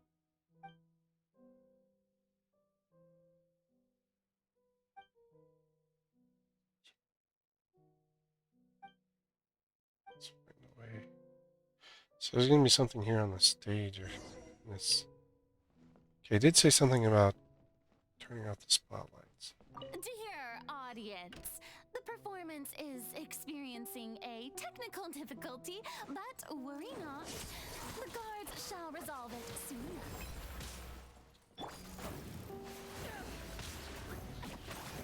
Go get him, Gray! Safe to ashes! Busted. Things are about to get dicey. Over here! Come on. Go down. Let the magic begin! There we go. Hey, what gives? The audience is still watching me, you know. Guards? Wait, where are the guards? Guards! You're up! I'm glad that this team that I have put together for Cue the spotlight! it's a what is it, companionship or friendship building team that they're fairly high level. They're all 80 or higher, so, and they've all hit their final ascension. They're just working on getting to 90.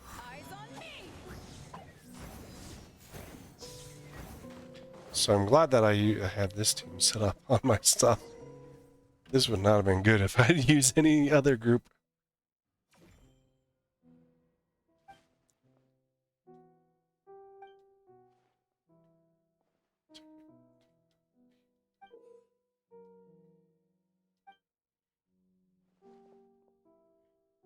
What's over there?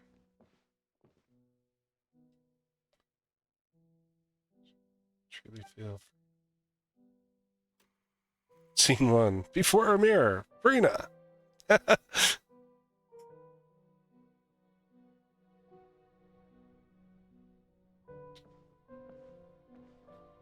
I am Furina.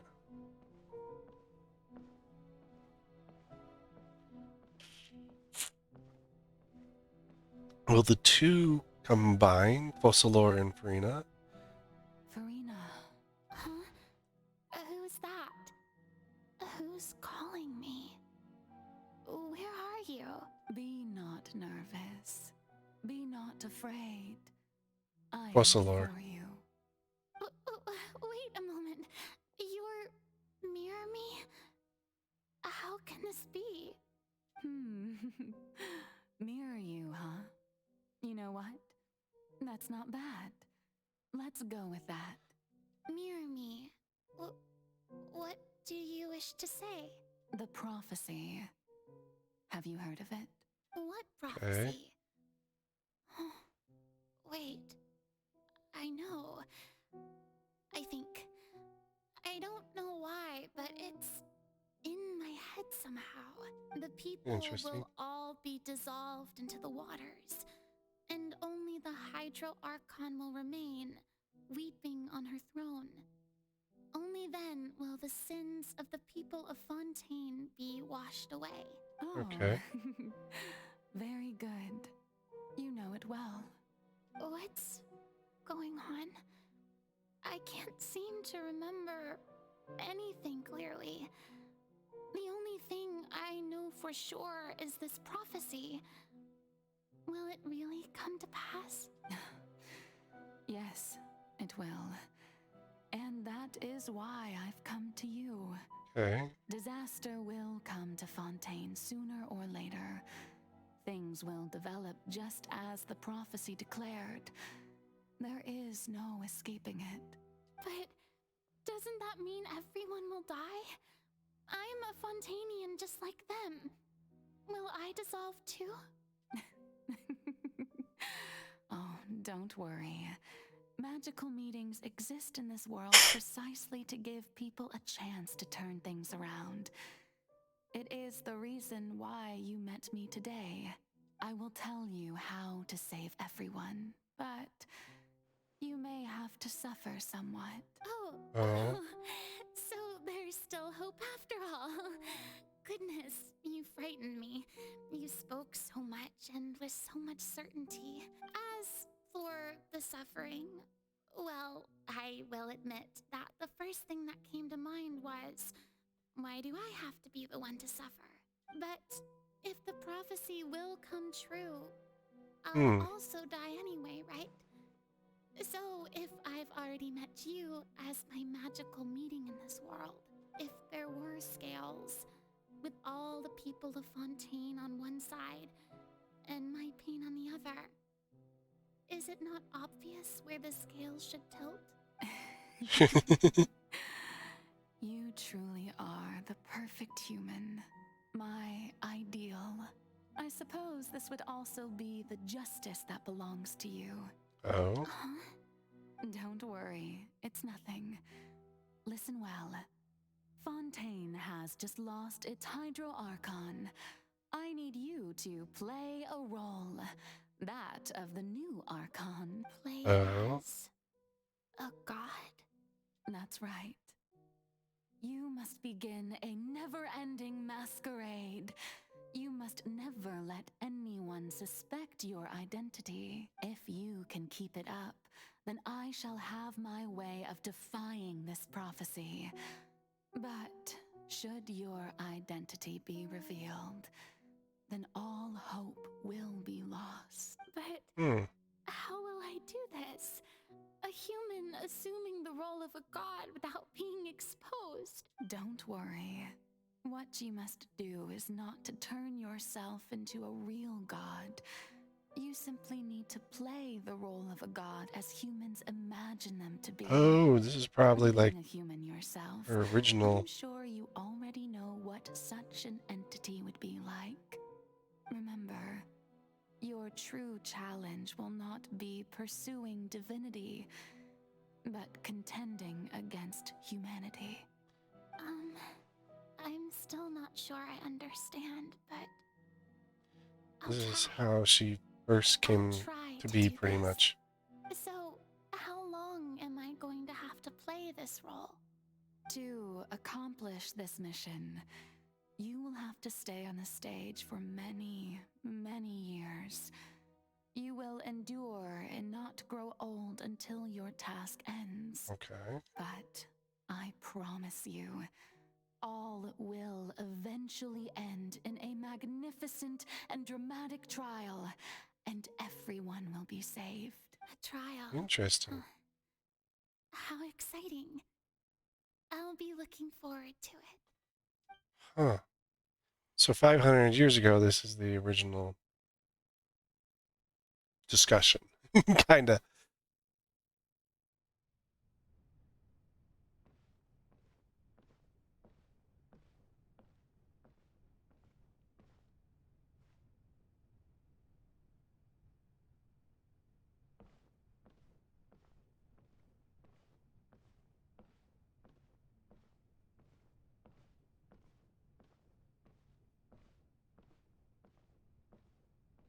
Hmm.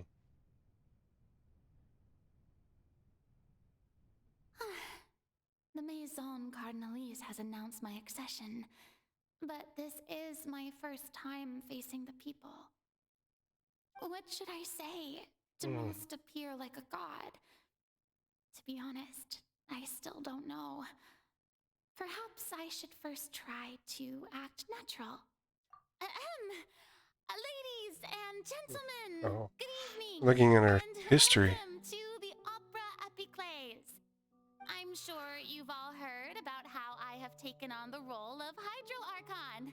Indeed, I am Furina de Fontaine, your new Archon. In truth, I know little about becoming a nation's new god, but it will be my honor to guide you all. As the god Bosalor, the god of justice, I shall do all within my power to lead you into an age of fairness and justice. Once again, thank you all for coming.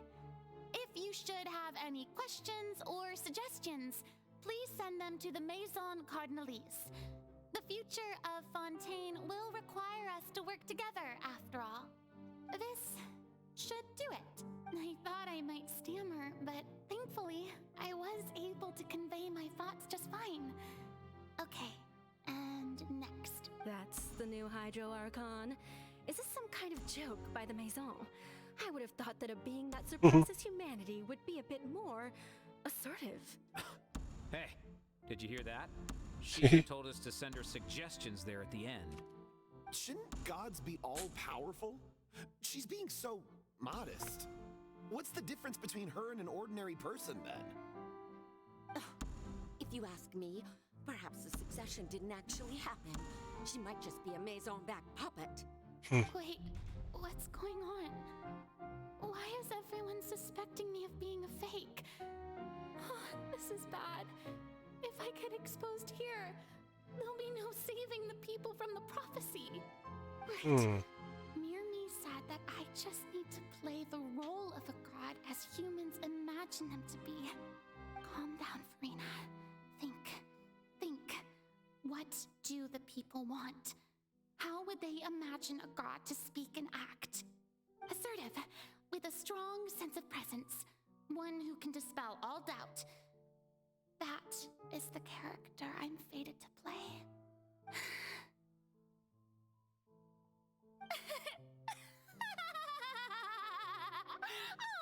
Oh, very good, my people. Only ones such as you are deserving of my rule. Now, Therefore she created this act. if some weak puppet were to one day come onto the stage and claim ownership of this opera house, would the children of Fontaine follow them? Well, it seems that you would all see right through them. Having passed my test, you are qualified to witness wondrous trials alongside my august self, here in this opera house. You may consider my previous act a door gift of sorts. I thought it was a debut that suited the atmosphere. Now then, let us be reintroduced. Ah, so that was just a performance. How could I have forgotten that we were inside an opera house? Her personality. It's quite shocking, to be honest, but I suppose it's a better look than before. Such a fascinating and bold deity. How wonderful. Our future may yet be bright after all. And so her act began. Best follow this flow and restart my accession speech. My dear people, whether you acknowledge me or not, whether you trust me or nay, I say to you, keep faith in your ardor for justice. We have heard it said that this nation's sins can no longer be washed away. Well, I say that justice is most fragrant when it blooms amid sin. The scales of justice should not weigh heavy in the hands of its God. On one side, it must carry fairness and justice. And on the other, praise and applause. May law be the prayer on our lips. May judgment be our worship. Let us light the fires and drink to the future of Fontaine. There is no trouble in this world that justice cannot solve. All that is needed is for you, my people, to believe in it, heart and soul. Oh my word. So long as I, the Archon Focalor, stand within the Opera Epiclese, so long as I stand before the Oratrice, I shall even judge the gods of this world! Wow.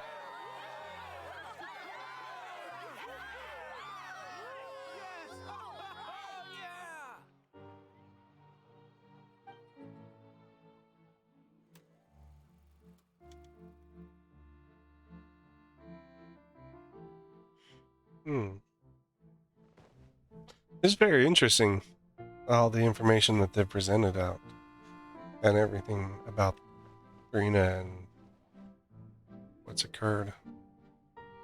Lady Furina, here are today's case reports, as well as a summary of the follow-up for your perusal. Come now, was I not just at the Opera House in person? Leave these kinds of things to Neuvillette. Besides, none of these trials were the one that I'm looking forward to the most. If I may be so impertinent, what kind of trial are you truly looking forward to? A magnificent, dramatic, and wondrous trial. A trial to end all things. How could you hope to understand? That's true. I fear I lack the ability to grasp your divine thought, Lady Archon. She looked forward to her own trial. And do not take what I said before too seriously. Go now, do your duties. The trial I await. It will come one day.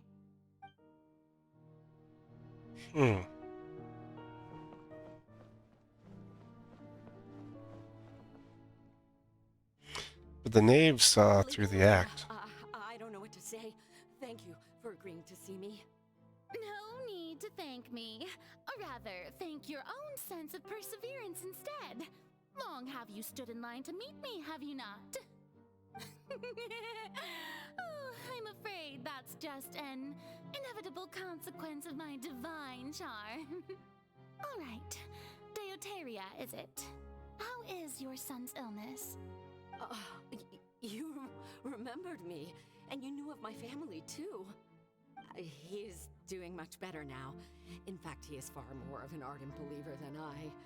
He was the one who forced me to seek an audience with you, and to bring your words back to him. Oh, good. Very good. If this should happen again in the future, please do not hesitate to come and tell me. Going down to citizens' homes every so often, while not usual practice, should serve as a fine change of pace. Interesting. You're such a gentle and wise God. Thank you once again, on behalf of my son.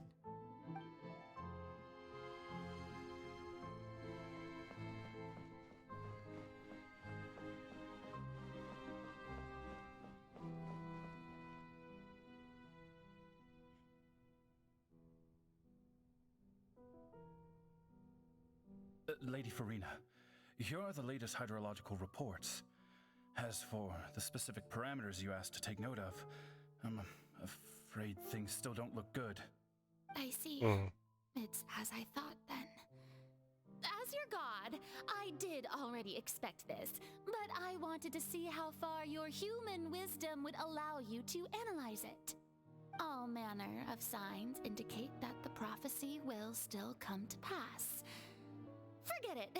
That's not something you need to worry about right now. Well, as I understand it, the Fontaine Research Institute is also trying to find a way to counter the rising water levels. Really? Have they found anything? I'm afraid that they haven't found any effective solution thus far. Okay. Is that so? Well, no wonder. This issue has reached the realm of the gods after all. Still, their spirit is praiseworthy. I always felt that she was so fake. Now I know why. The day is finally over. I haven't had a moment to breathe this whole time. But it's good to see that everything's getting on track. There are no longer any voices of suspicion. Maybe this is fine. I just need to keep going, and everyone will be saved. All right, Furina, don't think too hard about this. You need rest. Tomorrow's a new day. Okay. Been looking for Upper House. Free. Lady Furina, here are the new trial reports for the latest cases, as well as a summary of the follow-up. There'll be no need for that. I've seen them already. There's no need to go back over scenes I've witnessed in person before. Lady Furina, I've waited so long for this chance to see you in this manner. Indeed, my dear loyal citizen. This joyous moment is an honor for us both. Let's go back and forth through all Lady this. Furina, we're detecting significant hydrological anomalies near Poisson. Understood. Keep monitoring. Keep me informed should anything come up at the Institute.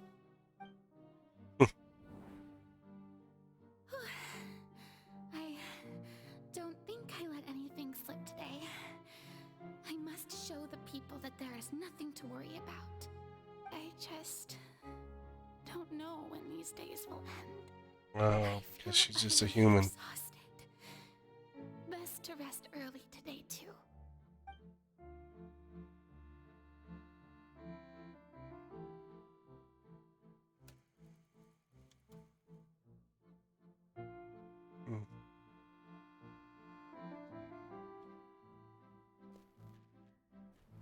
Just going through all these motions, trying to understand things. Game is just more going through the motions than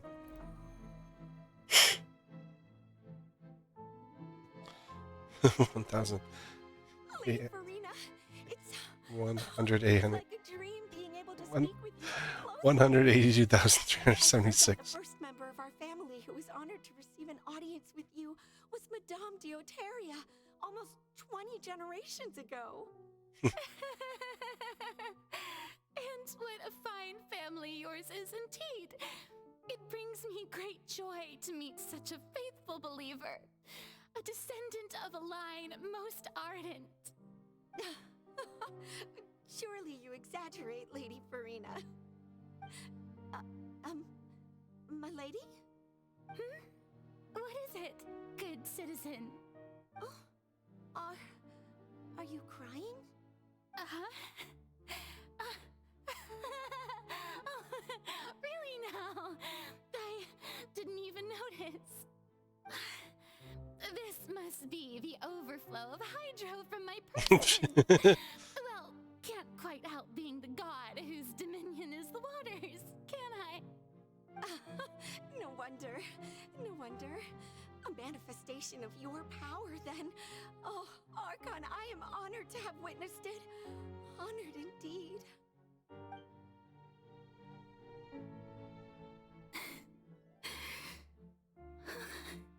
So interminable. So lonely.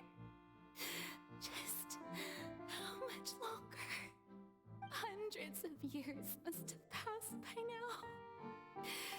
Perhaps the show must go on for hundreds more. I never imagined that it would hurt so much. Have I reached my limit? No. Perhaps I reached it long ago. Today I didn't even notice my own tears. I want to tell someone, anyone, about this. But would that not destroy all I've done so far? I've conducted so many investigations across the centuries. But there's not even a sliver of hope that we might break the prophecy. Until the traveler All arrived. I can do is keep heart. I must maintain this act. It is the only way to save Fontaine. Please, mirror me. You have to succeed.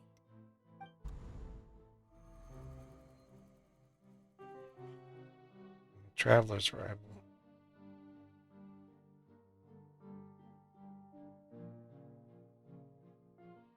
Created Furina, for trial. you don't have to shoulder this burden alone. Although I don't know what you might be keeping from everyone, your people are more than willing to share your burden with you.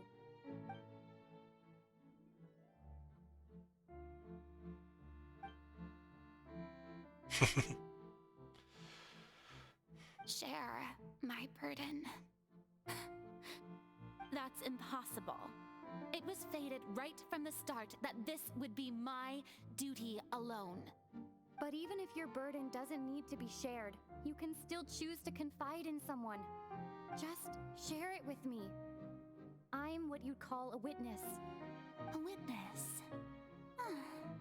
Yes, I've heard that you came to Tevat from beyond the stars, yes. In other words, you never belonged here. And if Tevat is, in its entirety, a show on a stage, then you're just a spectator, aren't you? If that's the case... She's right.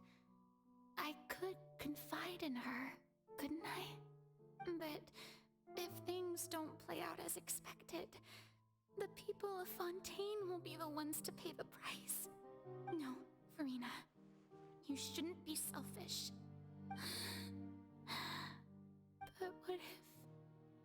But what if it's really all right? Furina, you've worked so hard for so long. Surely it would be okay to put yourself first for once. Just this once. Is it such an outrageous thing to do anyway? To find someone in whom you can confide your frustrations and sorrows? Surely it could not hurt. If you let this opportunity slip through your fingers, it might never come by again. Think about it long and hard.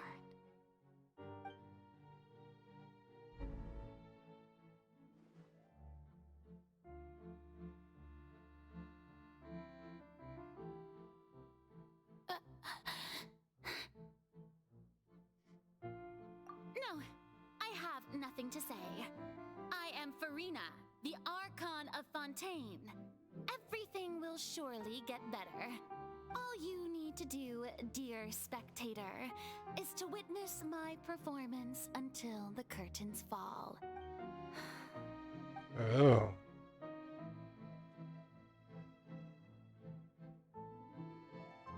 Fine.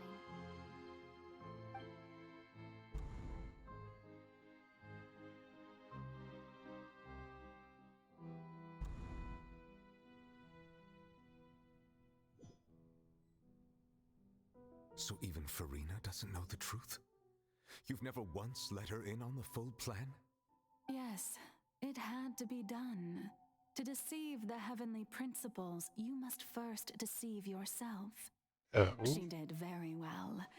If she had let her resolve falter even once in these 5 centuries, Fontaine would have been doomed to the most tragic fate.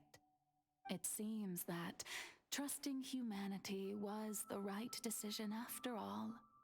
I believe that I understand how your deception works, but that is only half the truth, is it not? How would you build on this foundation to save the people of Fontaine? That is the most important thing. Ah, good, good. Of course, the Udex of Fontaine has pinpointed the crux of the issue. I'm sure you've long sensed that the Oratrice is no simple machine, yes? I've always suspected that it had its own consciousness. And Lenny did mention that he heard a human voice within the core chamber. It now seems that that person was you, hidden within the machine all along. Am I right? And then I became one with the Oratrice, taking Fontaine's gnosis with me. Yes, it would seem so, wouldn't it? Oh. Alas, your understanding That's why of this her device gnosis was missing. still lacks sufficient depth. In truth, it is no enactor of justice. It is, in fact, a device created to kill the god of justice. What? I beg your pardon? Oh, you have it. And to be more precise, not only will the Oratrice take down the god of justice, it will also take down the divine throne upon which she has been placed. I mean, did you think I would be the sort to enjoy peaceful repose while Furina suffered? My work over these last 500 years has been to constantly accumulate indemnitium within the Oratrice. Okay. But really, some have already discovered that only a small fraction of the energy generated by the device was ever used to provide power to Fontaine. The vast majority had to be accumulated to enact this death sentence. It was Okay. all a part of your plan then? Both the trial and the sentence? Indeed. This power, accrued over 5 centuries, could have sustained Fontainians for millennia had it only been used for that purpose. I see. Almost all of it has now been stored within the Oratrice. Oh. She's been hogging it to herself. Power of this magnitude could hope to destroy the Hydro Archon's divine throne, shaking the rules established by Celestia and breaking through the institution that is the Seven. So the Oratrice's call for death was for neither Furina nor Focalor, but for the Hydro Archon. The destruction of that divine throne. If I do not misunderstand your intent, you must be... Returning what's rightfully yours to you, of course. In other words, this was all done to return the authority of the Hydro Archon to the Hydro Dragon of this planet. Oh. But... Because the Archons took the powers from the dragons, and therefore she's returning the power to the dragon. Oh, what? Getting sad again, are we? The authority of the ancient dragons shall soon be yours once more, O Hydro Dragon Sovereign. And this is the face you make. All you've done throughout the years is just so you can sacrifice yourself at the very end. I've never quite seen it that way, you know. Even now, I'm quite pleased at how well my deception worked. Interesting.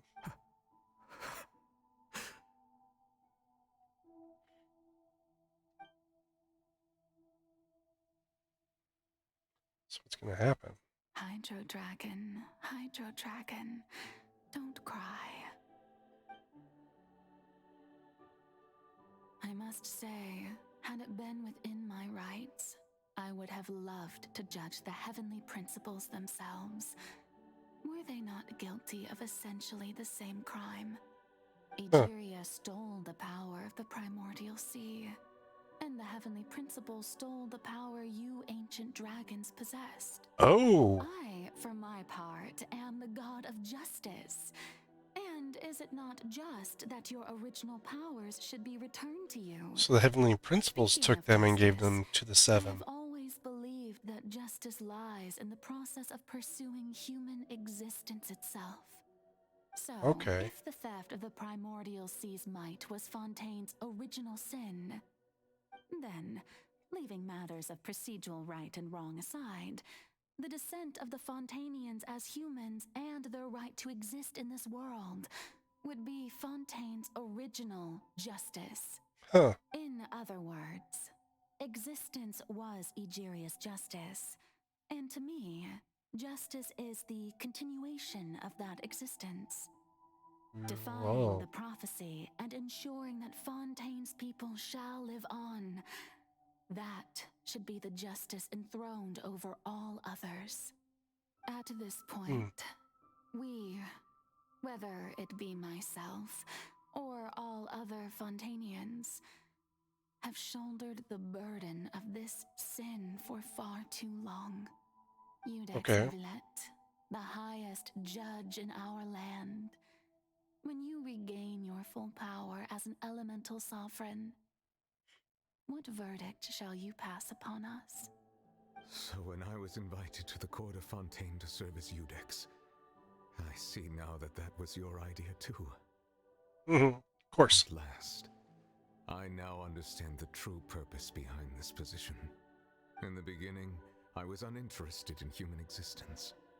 But these 5 centuries of living alongside them have gradually brought about mutual understanding between us. And I have even attempted to feel as they feel. You are a devious one, Fussalor. Things being as they are, surely you know that I could never declare them to be guilty.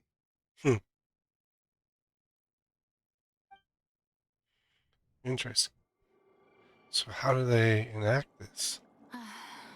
The hour of my execution is almost here. For the sinner, the curtain call has come. I know I may not sound it, but faced with death, I find myself a little afraid. Perhaps this is one thing both gods and humans have in common. I really like this look. Like, farewell. you need to give it to us for free. I hope you've enjoyed the part you played these 500 years.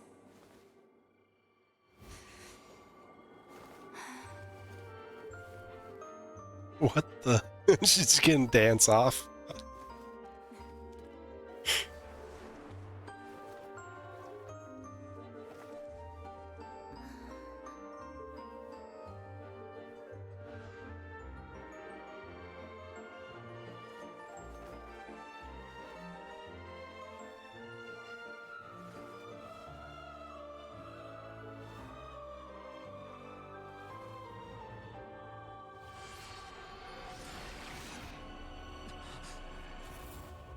Oh.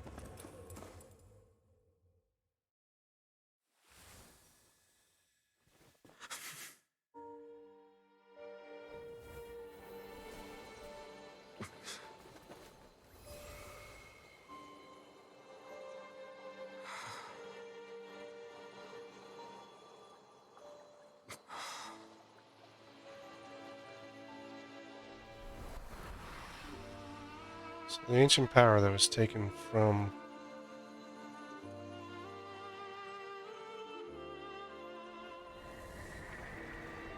the dragons have returned.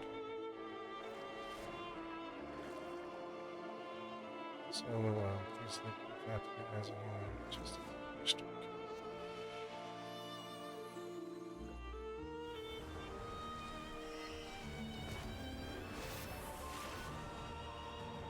Whoa! I got Nouvellette! I, Judex Neuvillette, hereby declare People of Fontaine, your sins are forgiven. Whoa.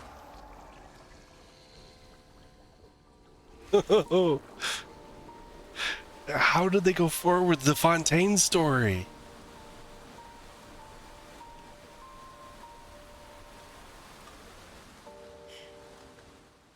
Like, none of them have gone to this extent. Yeesh. I mean, there's still 2 more places to visit. What just happened? Has the death sentence been carried out?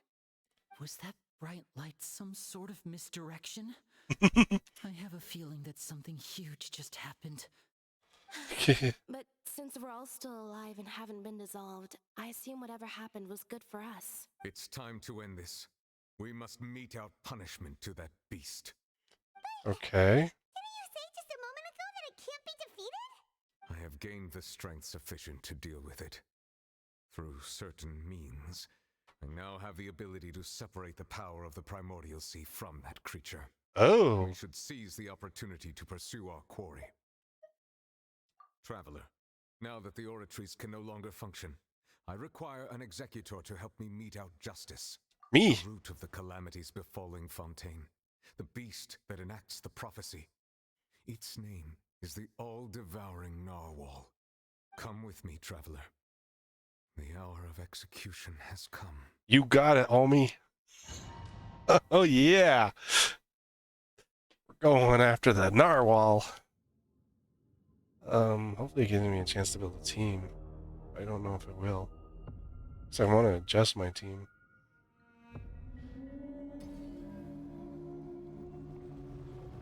Dang, that thing looks so cool. Uh-oh. I'm stuck with my team. I've already done my best to separate the power of the primordial sea from the whale. Considering the size of the beast, I cannot reach the power source. Unless we can find a way to attack it from within. I shall share From within? the ancient dragon's power with you. You mind me going in the belly?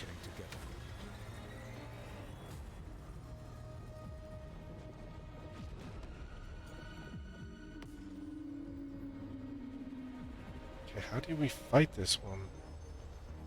I can feel its sorrow turning into hostility.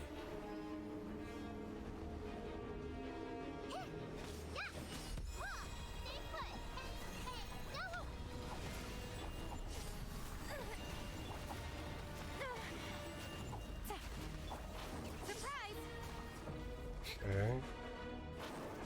Destroy the eye of the maelstrom. Oh, Numa and Oasis. If we do it. That's why Furina's ability to use both is useful here.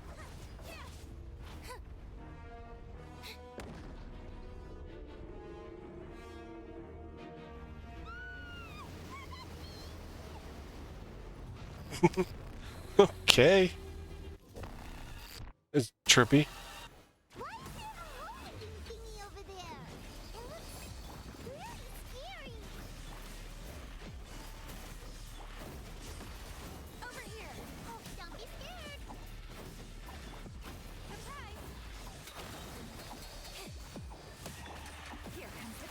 I have granted you my protection. Do not fear. Seize the moment and use my power to suppress its root from within. Come on, dude. Bouncing all over the place.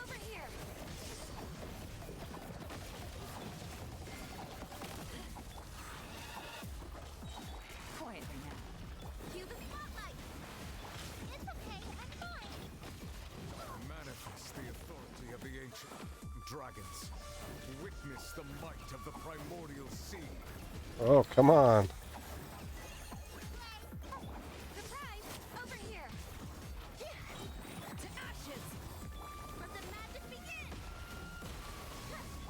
Wish I had some fire against this guy.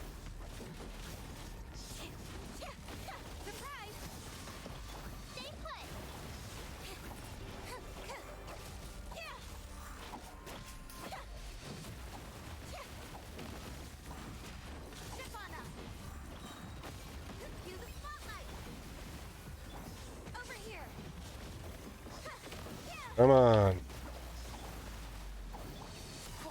If I'd known this guy was weak to Nuenoesis. Oh, I broke his shield. Oh, the beast is on its belly.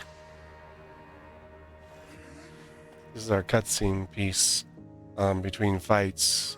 We go from the average fight to the basically the main fight. Phase 2. You go from door boss to phase 2. So phase 1 is complete. You're gonna want Numa Oasis against that part. Whoa! The Fossilor? Or is that Agria? Why'd Tartaglia chase it? Thanks for helping with the cleanup.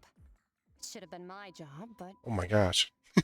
That's an amazing outfit it for was just supposed to be a short Fossilor. private training session for me. I didn't think that my disciple and my master's pet would start brawling in the meantime. Mhm. Actually, I had a feeling that it would happen at some point, but they bumped into one another earlier than I thought. What a blunder. I suppose I'll have to swing my sword 3 million times as penance. That power. Who are you exactly? It's Agria. Hyman has an idea. From what she said earlier, she Skirk? must be Child's master. Skirk, right? It's just that he gave us the impression that she was the less talkative person. I simply did not have anything to say to the weak. But you, on the other hand, managed to defeat the all-devouring narwhal without using power from beyond this world, so you may Oh. speak to me as equals. I have to agree. It's a strange It's like use of a two plant's parts, like it's primordial just the waters same just one. to raise an all-devouring narwhal. That kind of power is wasted on it. It's not cooperative. It eats too much, and I have more important things to do with my time than pet sitting. The only thing that creature has going for it is its looks. All in all, it fails as a pet. That's funny. Miss Skirk? I think you might have missed the point. The point being? Well, being that this pet almost destroyed an entire nation. Paimon. So what sort of person is your master? Well, Child's master's master. Wait, is that right? Oh, right. So you don't know him. Sorry, I assumed you did. His name Ether. is Sertologi. Oh, Sertologi. I am unfamiliar with that name. I was thinking it was Ether. The Ether. master isn't sufficiently famous. How should I describe him then? Have you heard of the name the Foul? I bet you if you're on the on Ether, Still nothing? it flips. Well, how about the Visionary? Vetterfalnir then? Or Gold Rhine-daughter? Ooh, that one we've heard. Rhine-daughter's part of the Hexen Circle. She's Albedo's mom, right? Oh, so you do know that name. To be honest, I also heard all of those names and titles from my master. I don't actually know them either. But I suppose you understand now, yes? My master is likely a similar sort to Rhine-daughter. They are both pursuing some form of perfection. Wait, didn't you also mention a visionary person? Hyman didn't quite catch their name. Actually, never mind that. I believe it expedient to inform you that the all-devouring narwhal used up nearly all its strength fighting you. Such roiling hydro energies will prove difficult for the planet's deep seas to digest. As such, the Fontaine back on the surface has most likely been thrown into chaos. Oh. In other words, the prophecy that you've been fretting over should now be in full swing. Skirk.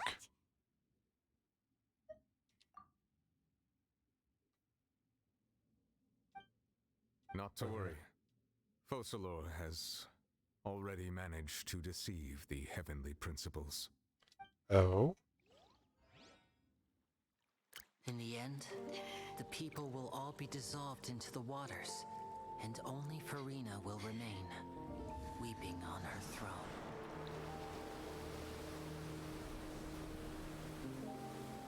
Hmm. Only then will the sins of the people of Fontaine be washed away. Oh. The rain.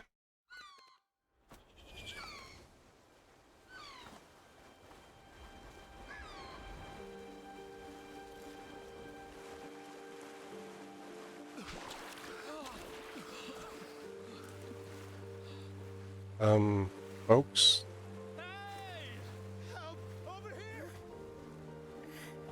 They got boats. How am I supposed to explore Fontaine if it's all underwater? Good thing I can breathe underwater.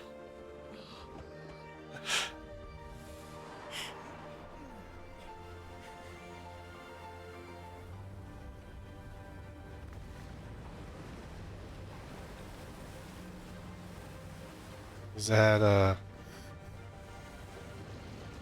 yeah, it's Risley's boat. Why is Risley's boat flying?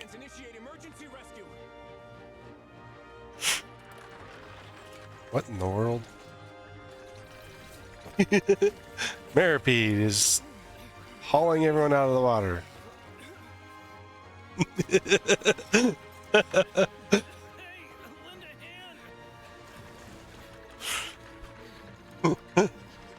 Risley's boat has come to use. Hey, what's Fremine doing?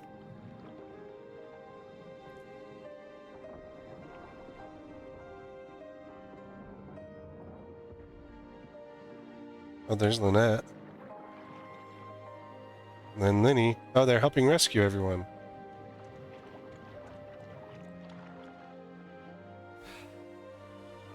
Look, the water's receding. And Clarion.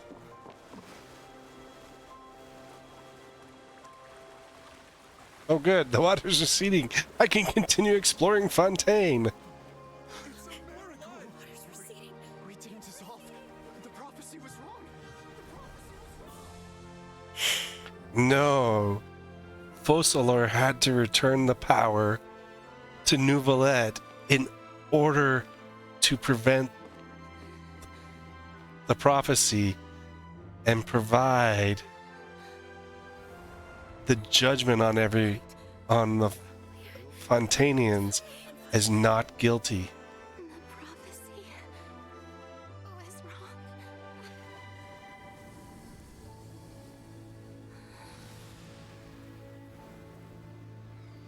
wrong. Man, I've spent so much time working on that fountain. And it's destroyed.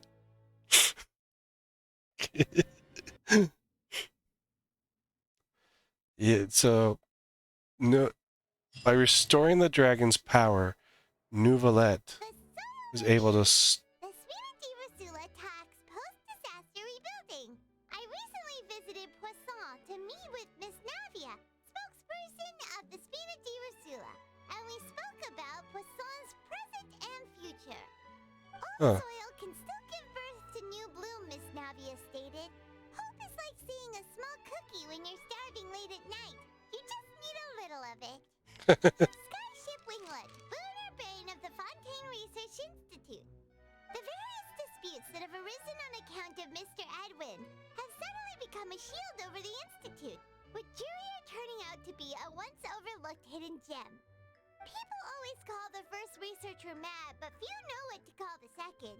And should that latter person achieve a miracle, they would find it all the harder to find a word with which to classify him and his team. Wow! Paimon barely recognizes the people in the reports. Are those really Jurier and Navia? They sound like real big shots. What do you think? Pretty enthralling, huh? The Steambird's idea was pretty simple. With the disaster just having passed, we would print a free edition packed to the margins with good news to calm people down. The value for these big scoops lies in their inevitable follow-ups. We'll publish further reports and go into the stories behind those people. Edwin's assistant, Jurier, created a true flying ship, while Navia is leading people in the reconstruction of their home. I'm sure that these stories could draw even your well-traveled eye. Yeah. I'm curious too! Wait a minute. Didn't we watch everything happen from start to finish? What's there to be curious about? And that's exactly why I'd like you to come conduct interviews with me. You're the best incubators of news, if you haven't noticed. And also, with you around, I'm sure I'll get to see that Duke. Oh my gosh, Risley. Hasn't he turned you down several times already? Oh, this time will be different. Come on, let's head to Poisson first, and then make a trip to the fortress. There are some things you'll only know when you get there. Oh. So 2 areas that we've gotten to know better. I hope that that is not the fight with the narwhal.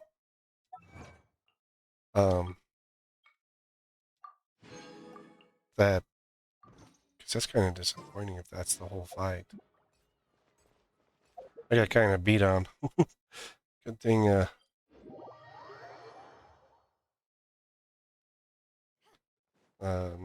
they've revitalized you. So you're gonna need Numa and Oisa to fight him at an even kill level.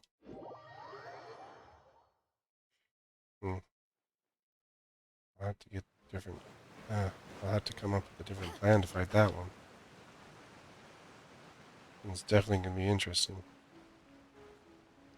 Poisson still looks like it's gotten beaten up. What? Fatui? Oh, it's you. What brings you all here? Hey, we're just having a look around. I'm here to update myself on how things are going here. Oh, the Fatui are here too. Let me introduce you. This is Mr. Garunt Snezhevich.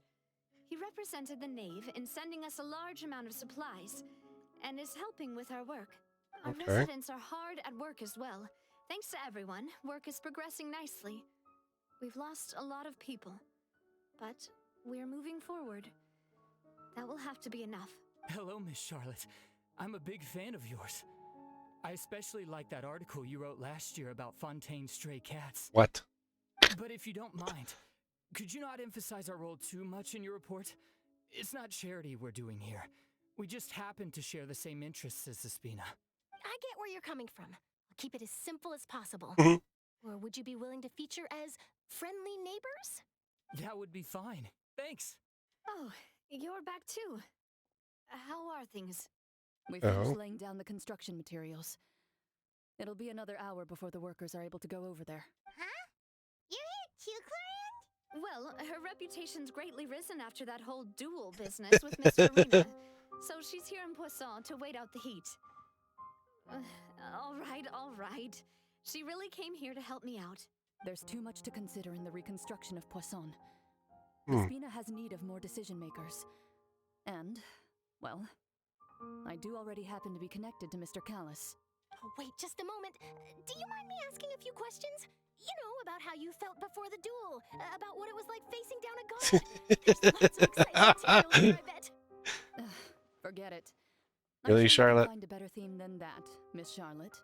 I see you're the same as always. Couldn't you do me a favor for Navia's sake? Well, if we're talking about doing things for my sake, you might as well just take a few more photos of me.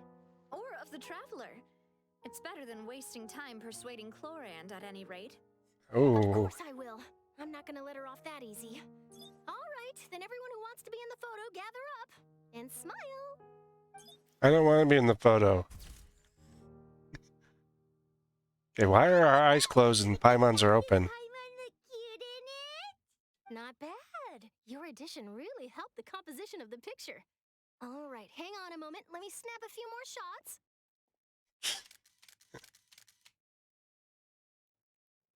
All right, that should do it. I'll be back here later anyway, so let's call it a day. Charlotte. You're very quick. Speed is of the essence when it comes to the news, and freshness is the key. Also, not to brag, but I'm pretty good at building connections. Who knows? I might eventually get that interview with you after all, Miss Clorand. Wow, you really do have that never say die spirit. I'm impressed. I'll hazard a guess that this is how you got that interview at the Fortress of Meripede. Whoa, you're Yeah. well informed. Let me make a guess too. I asked Sijuin who told Monsieur Nervillette, and he told you, right? That's a very complete information chain. In truth, all Monsieur Neuvillette asked me was, when did the fortress become so friendly towards the media? I told him that it was best not to speak too soon. There's no guarantee that Ridesley will make a personal appearance. You're right. I've got to treasure every moment I have with them. In which case, I'll be making a move first. Stay safe now. And tell me if you hear anything interesting. I'll treat you to afternoon tea in exchange. So this one's part 5. So it was in part 3 and 4 were Meripede. 2 was Poisson. 1 was our main entry into Fontaine. If you ever want to trade tactics. So basically everywhere that was impacted.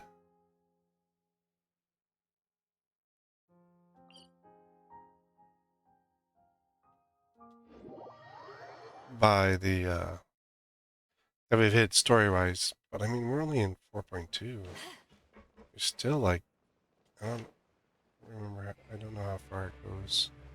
I mean there's at least 4.3 and 4.4. I think it goes up to 5.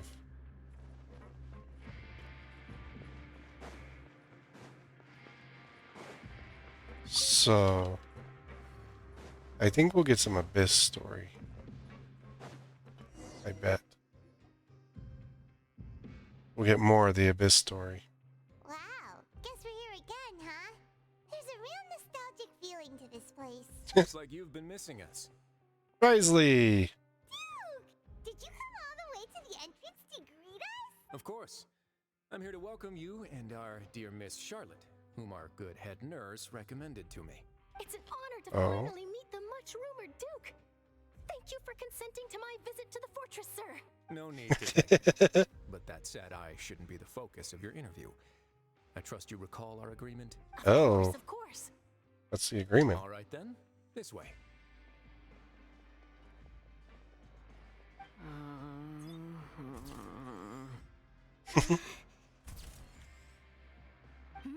Hey, no need to be so nervous. I've already taken all the photos we need. Miss Charlotte, do these pictures really need to be published on the cover of the Steambird?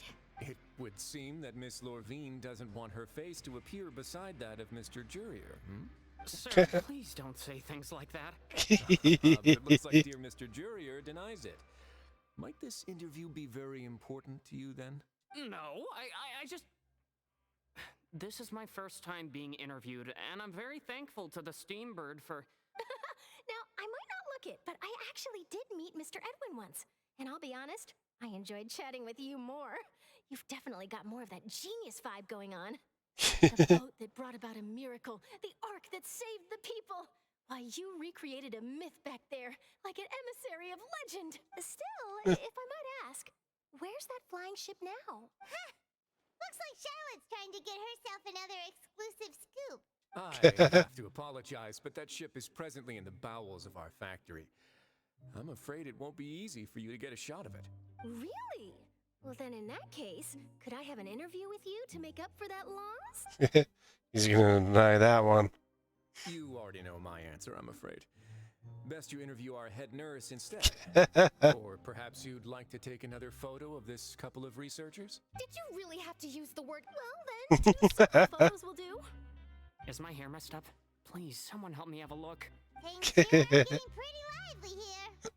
We've seen this kind of thing before. Oh, It's funny. seems like everyone's here. Would any of you like to try this new drink I came up with? Uh-oh. Ah, Sijuin. Hey, Miss Charlotte.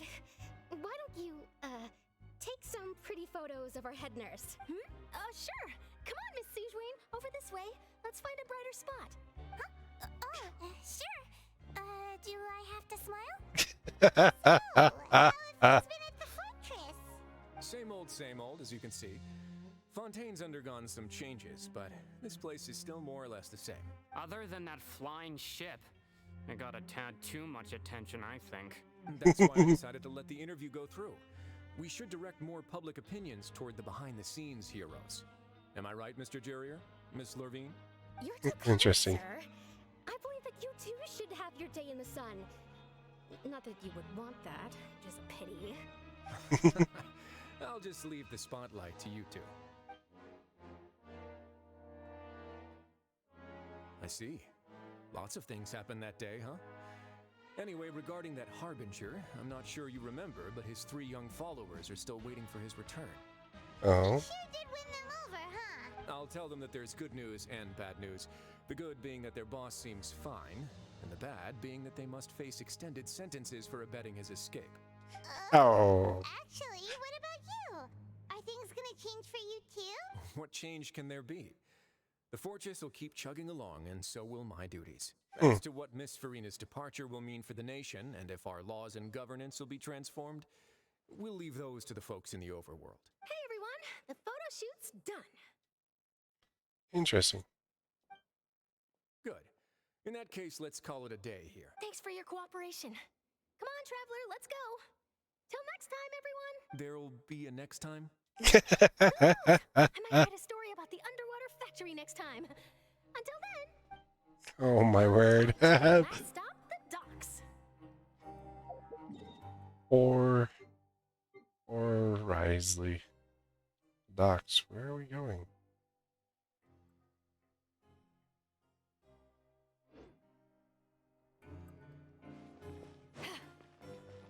Oh, that's my... Oh, back where we all where it all started.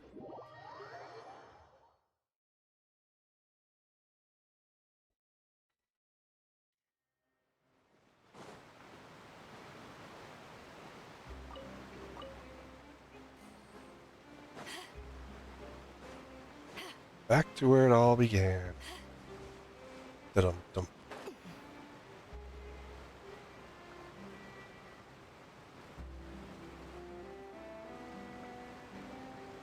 All the boats. Sumeru boats. I'll try and land in the water. So I can just do this straight.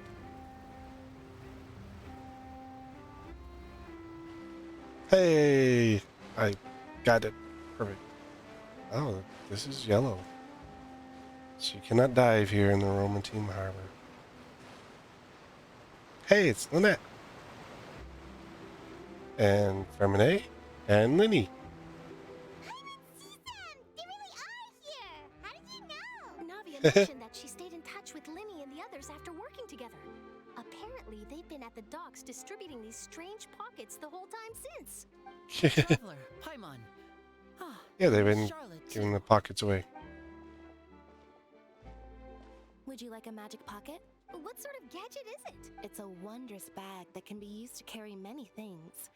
The water level has returned to normal, but if you see any of your things floating around, you can use this to carry them. Or you could trick a friend into doing it for you. Trick a friend? I wonder which of my friends would fall for that.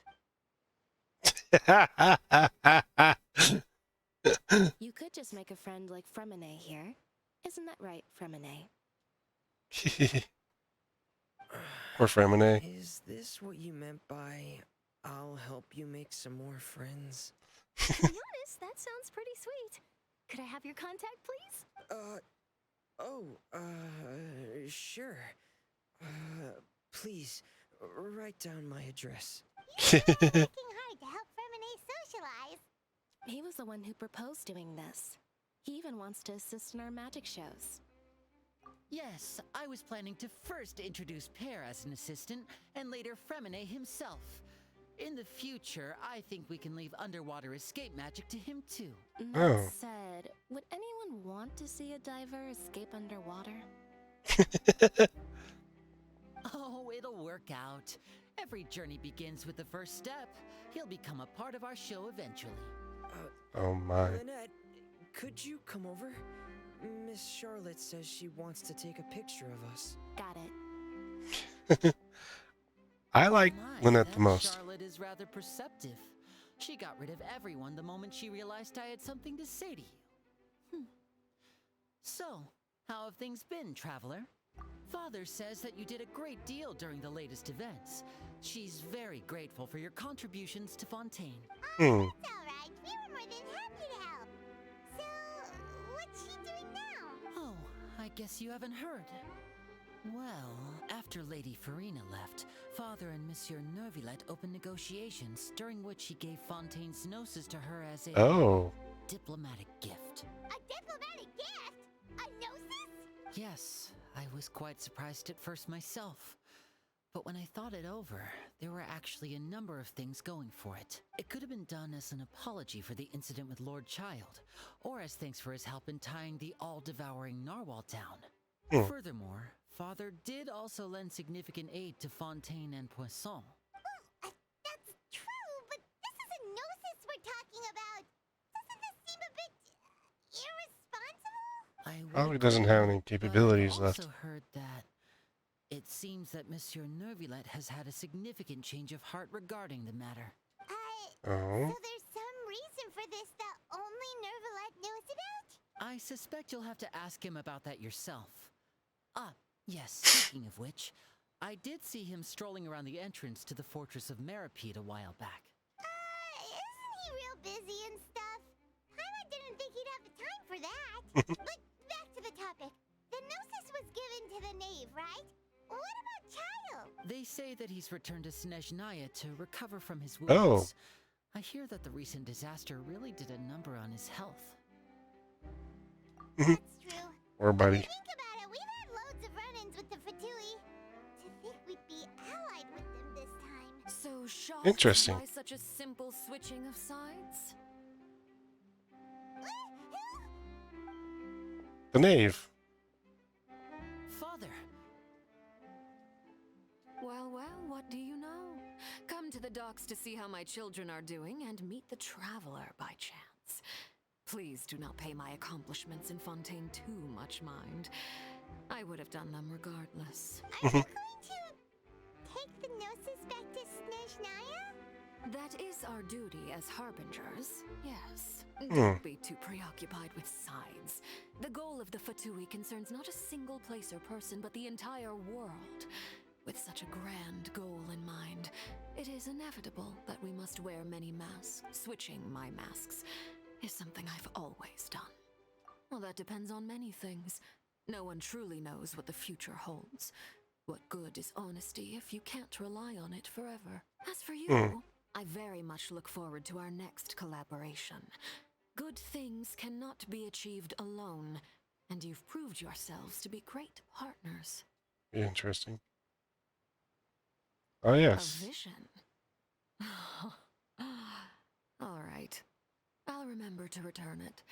Thank you for keeping it safe for him this entire time. And that's a wrap for me. Huh? You're... Greetings, Miss Journalist. Hello. If I'm not mistaken, there are diplomatic channels I'll need to report to take a photo of you. That is correct. So forgive me, but I will not be able to serve as a subject in your article. However, feel free to write as much as you'd like about our dear magicians and our upcoming rookie talent. I will. The sea breeze is quite pleasant. I shall continue my walk while the weather remains so agreeable. Farewell. Farewell, Father. Oh, she has such an intimidating presence. I didn't even dare to take a picture. Thankfully, I've already wrapped up all my pre-scheduled interviews. Thank you all. This'll be more than enough for me to write about, I'm sure. Don't be too nervous. Why don't you take a magic pocket before you go? Here, Traveler, Paimon, you take one too. To move things about? That's right. Funny. I was giving out magic pockets when we first met too. And what do you know? I'm doing the exact same thing right now. So many things have happened, but the pockets are still the pockets. I guess this must be life. We will all follow our own paths, and serendipity will lead you to your fated friends. All right then. We'll be handing out pockets in some other districts later, so we'll get going now. Have a good day, you two. guess we sent Charlotte off. Shall we go see how Neverlette's doing? As long as he's not so busy that he doesn't have time to chat anyway. Sure. Oh, he's at the opera at Epiclease.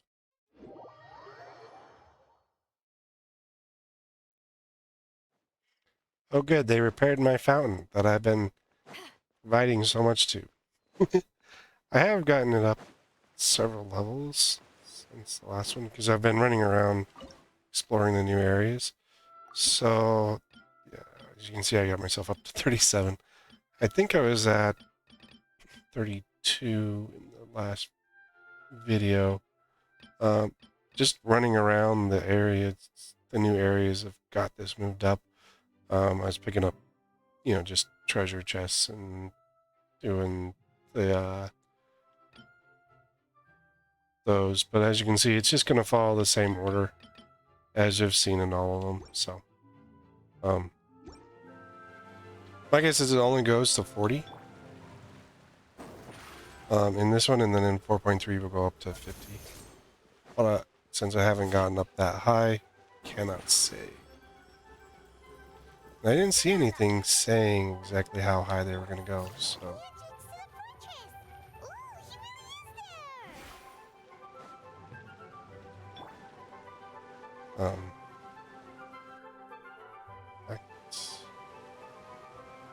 Check that while we're talking to Nouvelle.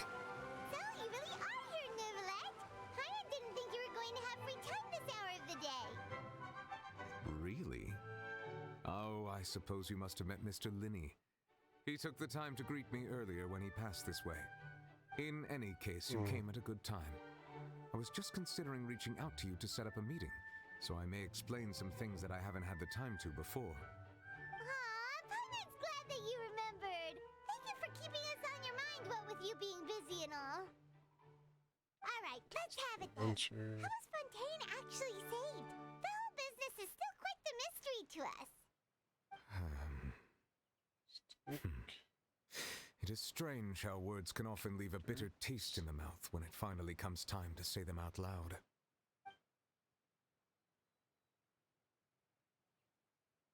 Oh.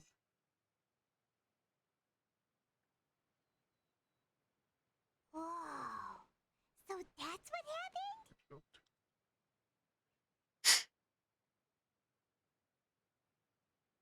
Huh. On Furina's side. Destroyed the divine throne of the Hydro Archon and restored your power to you, transforming you into a fully fledged elemental dragon sovereign. But Paimon still doesn't quite get what you did to save the Fontainians from dissolving. For me, the authority of the ancient dragons refers to absolute control over the hydro element. Fontainians were incomplete humans born of Egeria's use of the power of the primordial sea, with constitutions similar to that of mimics. But so long as those primordial energies remain within them, I could use the ancient dragon's authority to grant them true blood, after the fashion in which life was first brought into being on this planet. In other words, when I gave my verdict, Fontainians became true humans, and thus would naturally no longer be dissolved by water from the primordial sea. Fossilor must have counted on you to make that decision as well. Your verdict was the key to making the prophecy appear to have come true while saving everyone. Yeah, and in a manner of speaking, Fossilor finally managed to fulfill the original Hydro Archon's wish to turn Oceanids into real people too. It seems from your expressions that you still have more things you wish to ask. Ask away. I will tell you the truth as I know it. I have investigated his case along many avenues, and I have learned that he once fell into an unknown chasm when he was young. There, by chance, he awakened the all-devouring narwhal. But whether it be by sentiment or reason, that should not have been enough to consider him the root cause of the disaster. At most, he would have had tangential liability. As for the judgment passed by the oratrice during the trial, whether it was due to that liability by association, or Fossilor deliberately using him to buy time for us on the assumption that he would be able to hold the creature off, I cannot say. Guess Fossilor had Fontainians in mind the whole time.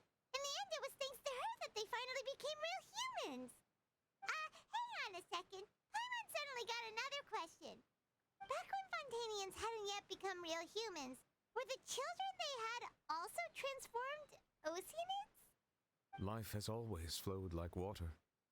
Do you recall how Fontainians would often come to the Fountain of Lucine to pray for children? Yeah, Lynette said the fountain is where all the waters in Fontaine converge. In truth, even those couples did not know that such prayers were no mere custom, but instead a form of ritual.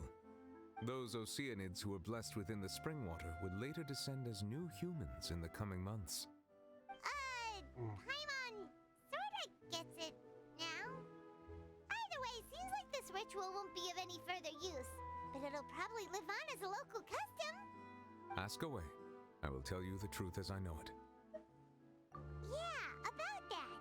Risley said Furina has already left. What's that all about? Lady Furina. The people are only aware that her death sentence has not been carried out.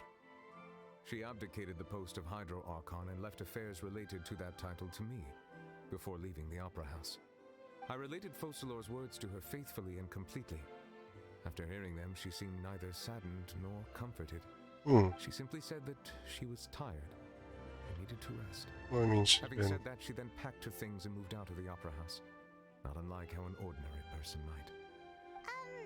But she's still got a place to stay, right?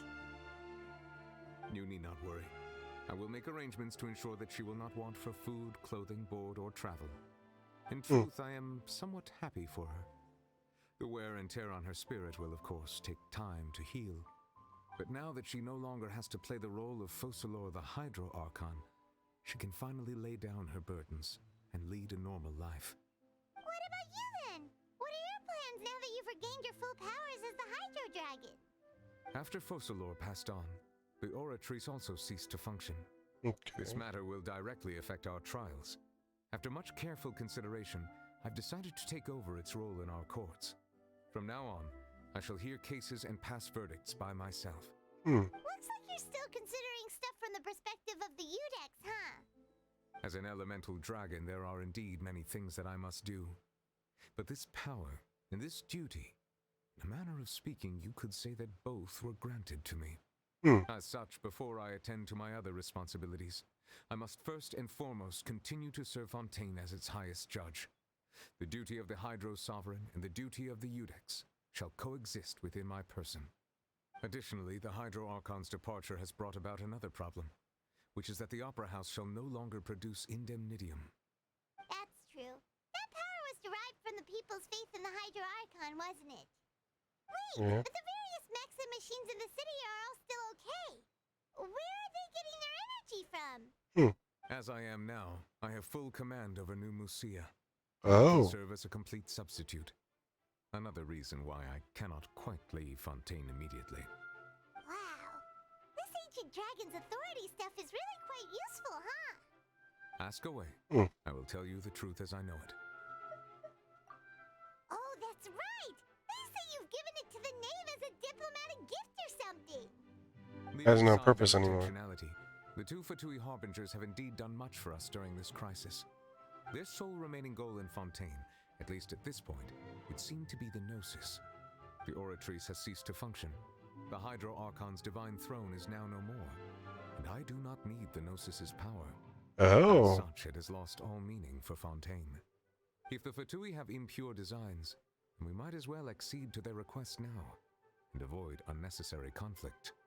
What complicated considerations! Paimon thought you were just giving it to them out of gratitude to the knave and as an apology to Child. Ask away.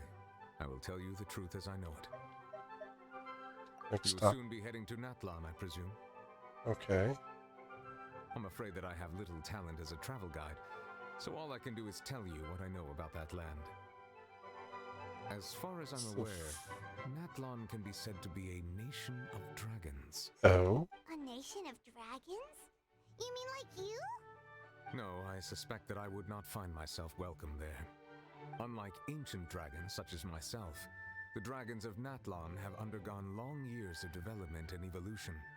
Large numbers of them have entered a form of coexistence with humanity. Natlan is also the nation of war. War ravages those lands like an undying flame. This is the Fire There's Nation. another piece of information I got incidentally from my negotiations with the Knave that I believe may be useful to you. The Harbinger known as the Captain has thrown his hat into the endless ring of war. Oh. Captain, sounds like a real tough customer. Seriously, everywhere you look, there's a Fatui Harbinger doing their thing. I suggest that you fully prepare yourself before going to Natlan. In the meantime, Fontaine's doors will always be open to you. I wonder if in 4.3 we go to not I one. will tell you the truth as I know it. Hang on a sec. Paimon's still got a question about the Gnosis. When we Oh? spoke to Linny earlier, he mentioned that your attitude towards giving away the Gnosis had clearly changed. We guessed that there might be some reason for it that only you were aware of. No wonder the House of the Hearth is the Fatui's intelligence division. They are certainly sharp. So regarding this specific issue, I was just getting ready to share something with you. Oh? What is it? In truth, I exchanged some further words with that lady named Skirk after sending you two back to the surface. Okay. It went something like this.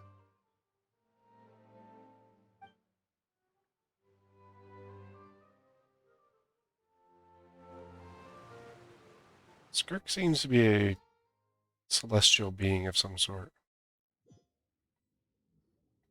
Well, we're going to head topside to see what's going on. You hurry over soon as well, all right, Nervalet? What next? The all-devouring narwhal isn't here, so I'm no longer getting any interference. I can finally catch the scent of your power, what it's made of. It is the authority of the planet's primordial dragons, but with something very similar to a god's curse mixed in. It's quite a novel blend. I'm sure I've encountered something like this before. What was it again? I do not know what you speak of. Of course. How could I forget?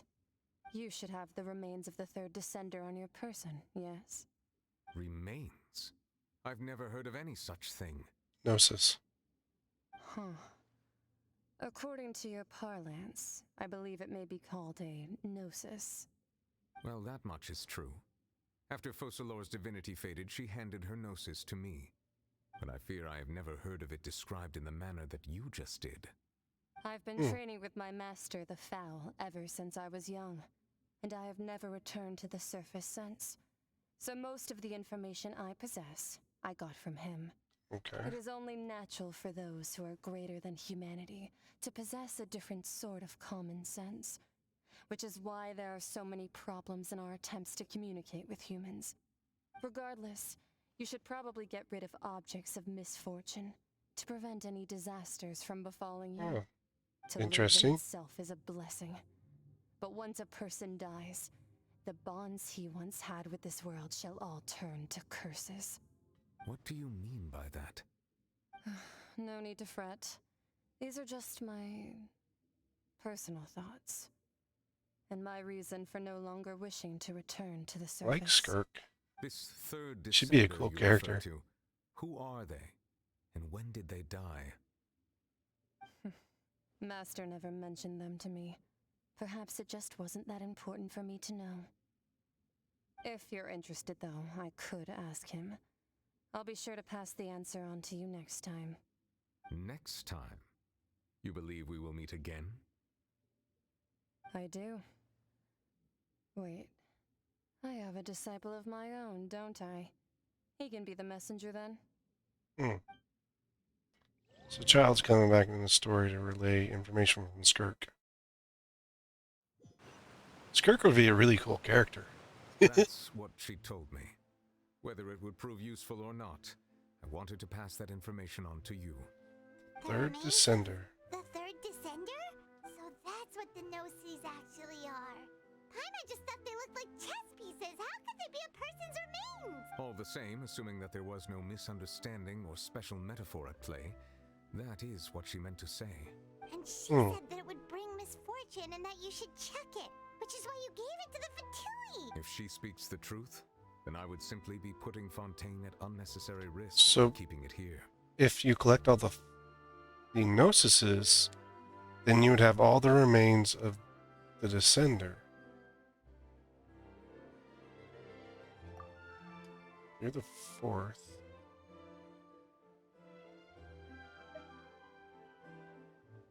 I had guessed that you might already be familiar with this concept, but I did not expect you to be one of them. That means that the Gnosis, which are exceedingly element compatible and can even enhance elemental abilities, do indeed come from the third descender. But would that be ether? Does your body also possess similar properties? Like being able to use elemental powers without a vision. That does sort of count as special compatibility, right? No, let's not think about this stuff right now.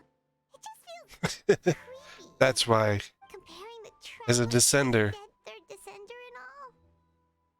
so as a descender, Traveler is able to absorb the powers, and the descenders all have the ability to utilize the different elemental powers. Let's get some more answers out of him.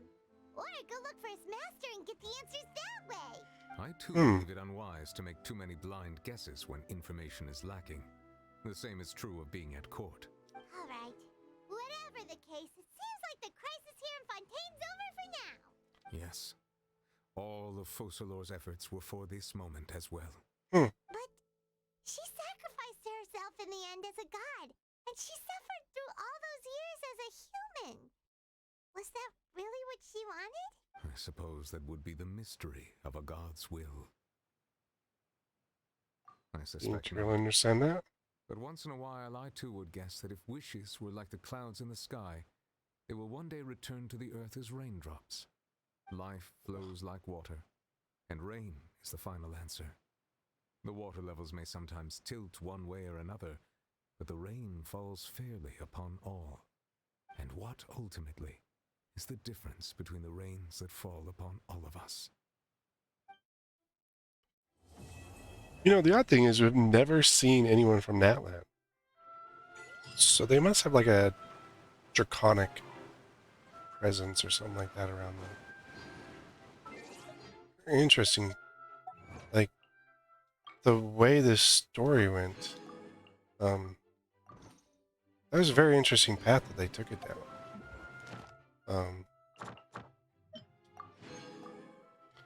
Archon quest up there, got a few more of these. So I do have a few more stories. There are some that I have not picked up. Of these. So I got the Search in the Algisi. I have not started any of that one. This one I accidentally started. I was traveling around and it was underneath. Oh, I could show you where to start that one actually. And then Vagrants and Scamps is another one that started. That's the Steambird one. But for this one, the Wild Fairy of Arinus, it actually is.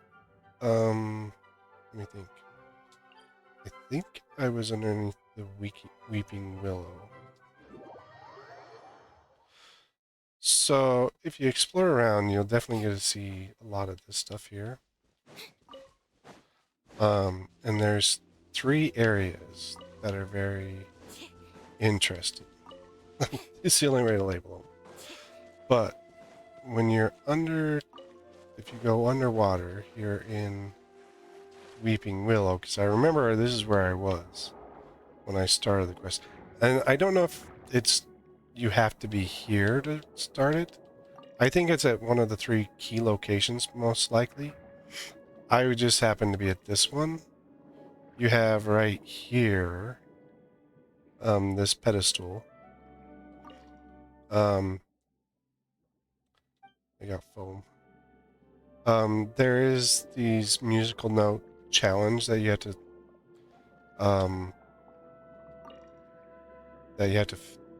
figure out to get it, but you pick up a key and there was a story with it, and I wish I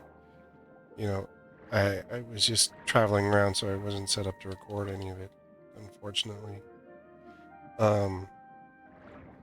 But they speak. If you look here, we have Foggy Forest Path and Furious Mountain of the Spring. These are the wild fairies. These are the other keys. It may also be related to. There's a So there's this one, which is wind.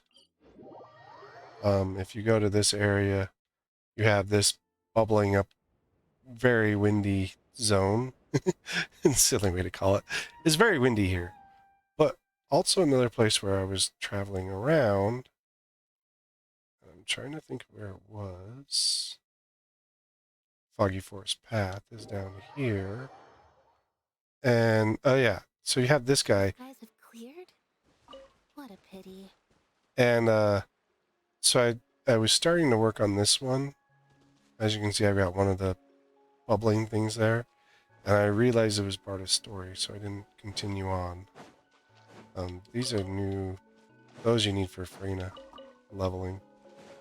Just so that you're aware. But so you have these, I guess you could call them puzzles. So you make music. You have this, gives you the, your jellyfish, an electric ability above land. And what you've got to do is figure out, you can move stuff with it, but you have to figure out, you know, how to place these so that these make sounds 1, 2, 3, or, you know, whatever the numbers are. So, that's one of the unique things here in the world, that you'll come across. There's a lot of unique and interesting things that they did add. But as you can see right here is another altar. And so you get another key there. Through do 3.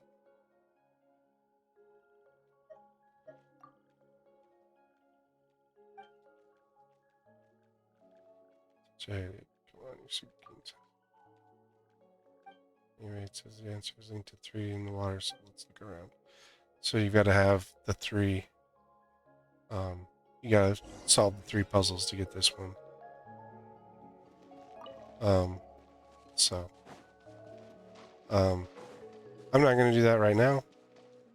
Like I said, future video. I just wanted to kind of point that out while I was here.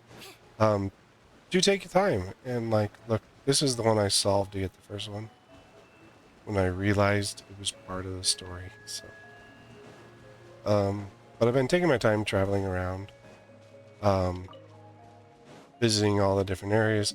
There are a couple world bosses that I came across. There's one here, and there's one that was like right here or something like that.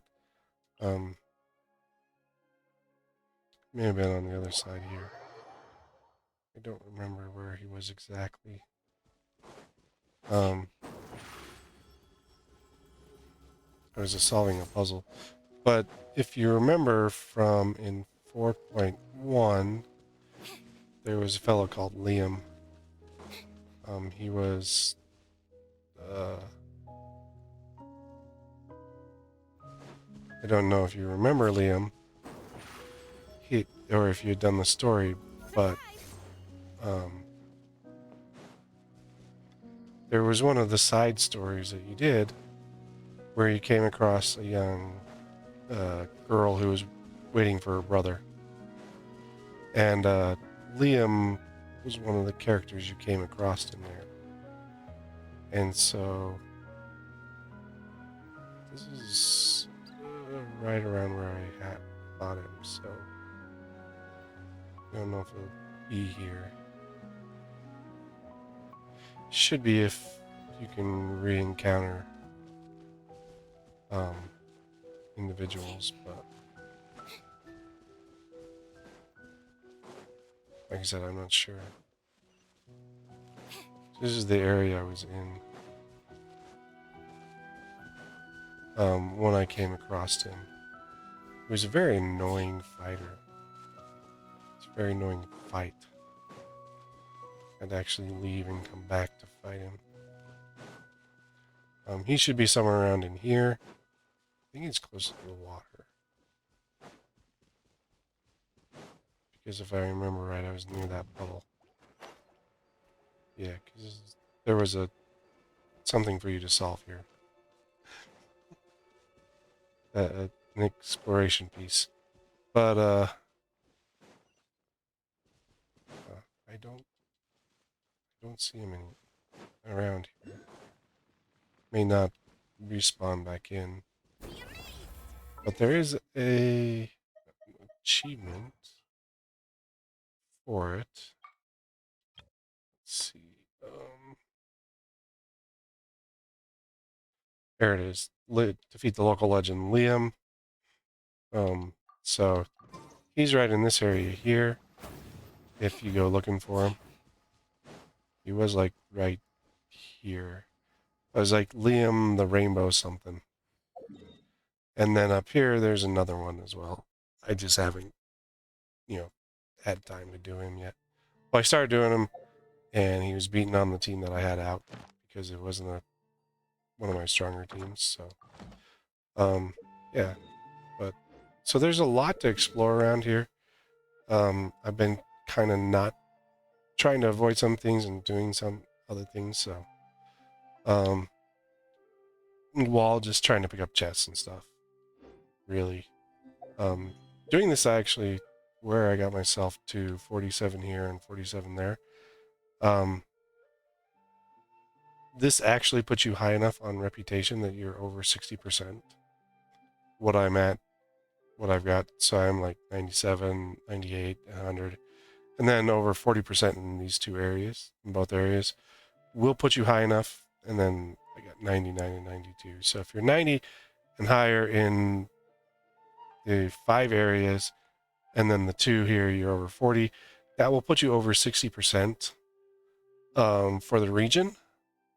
So you can grab the reputation off of Fontaine's reputation for that. Percentages if you're working on those. Yeah. But that's everything I've been able to kind of find as I've gone around. There's a lot of really cool mechanical things that you will find that have different things for you to actually figure out. I guess the best way to say it is to figure out. But it's not showing them at the top here. But these are the recently unlocked ones. There's some cool cannons and other stuff as well. So I hope nobody disturbs me. but yeah, so I will finish off here. I always do. I do have 12. I can do it. I will do a 10 pull wish to end this video and see how we end up. How is my luck? Looks purple. I got another stringless. I already have one stringless, but I think I need another one anyway, so stringless is okay.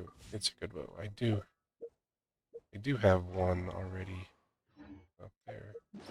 But I do need another one, so yeah.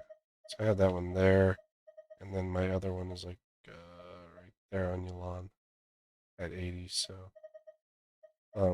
I have a place I can put it. I have a person I can use that on. It's a good bow for official.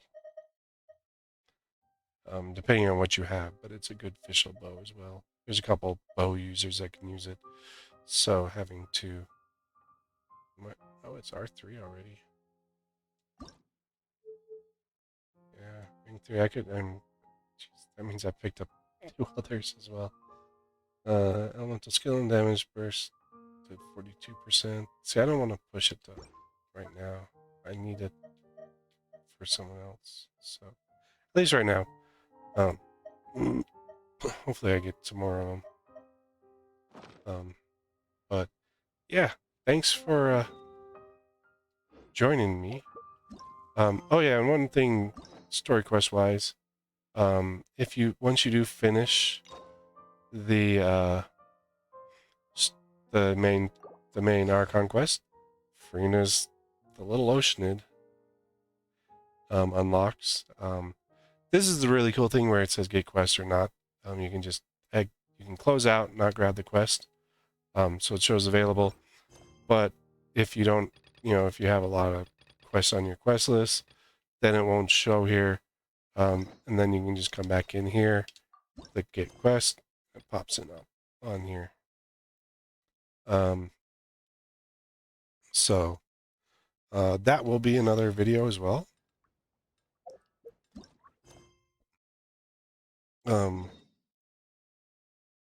So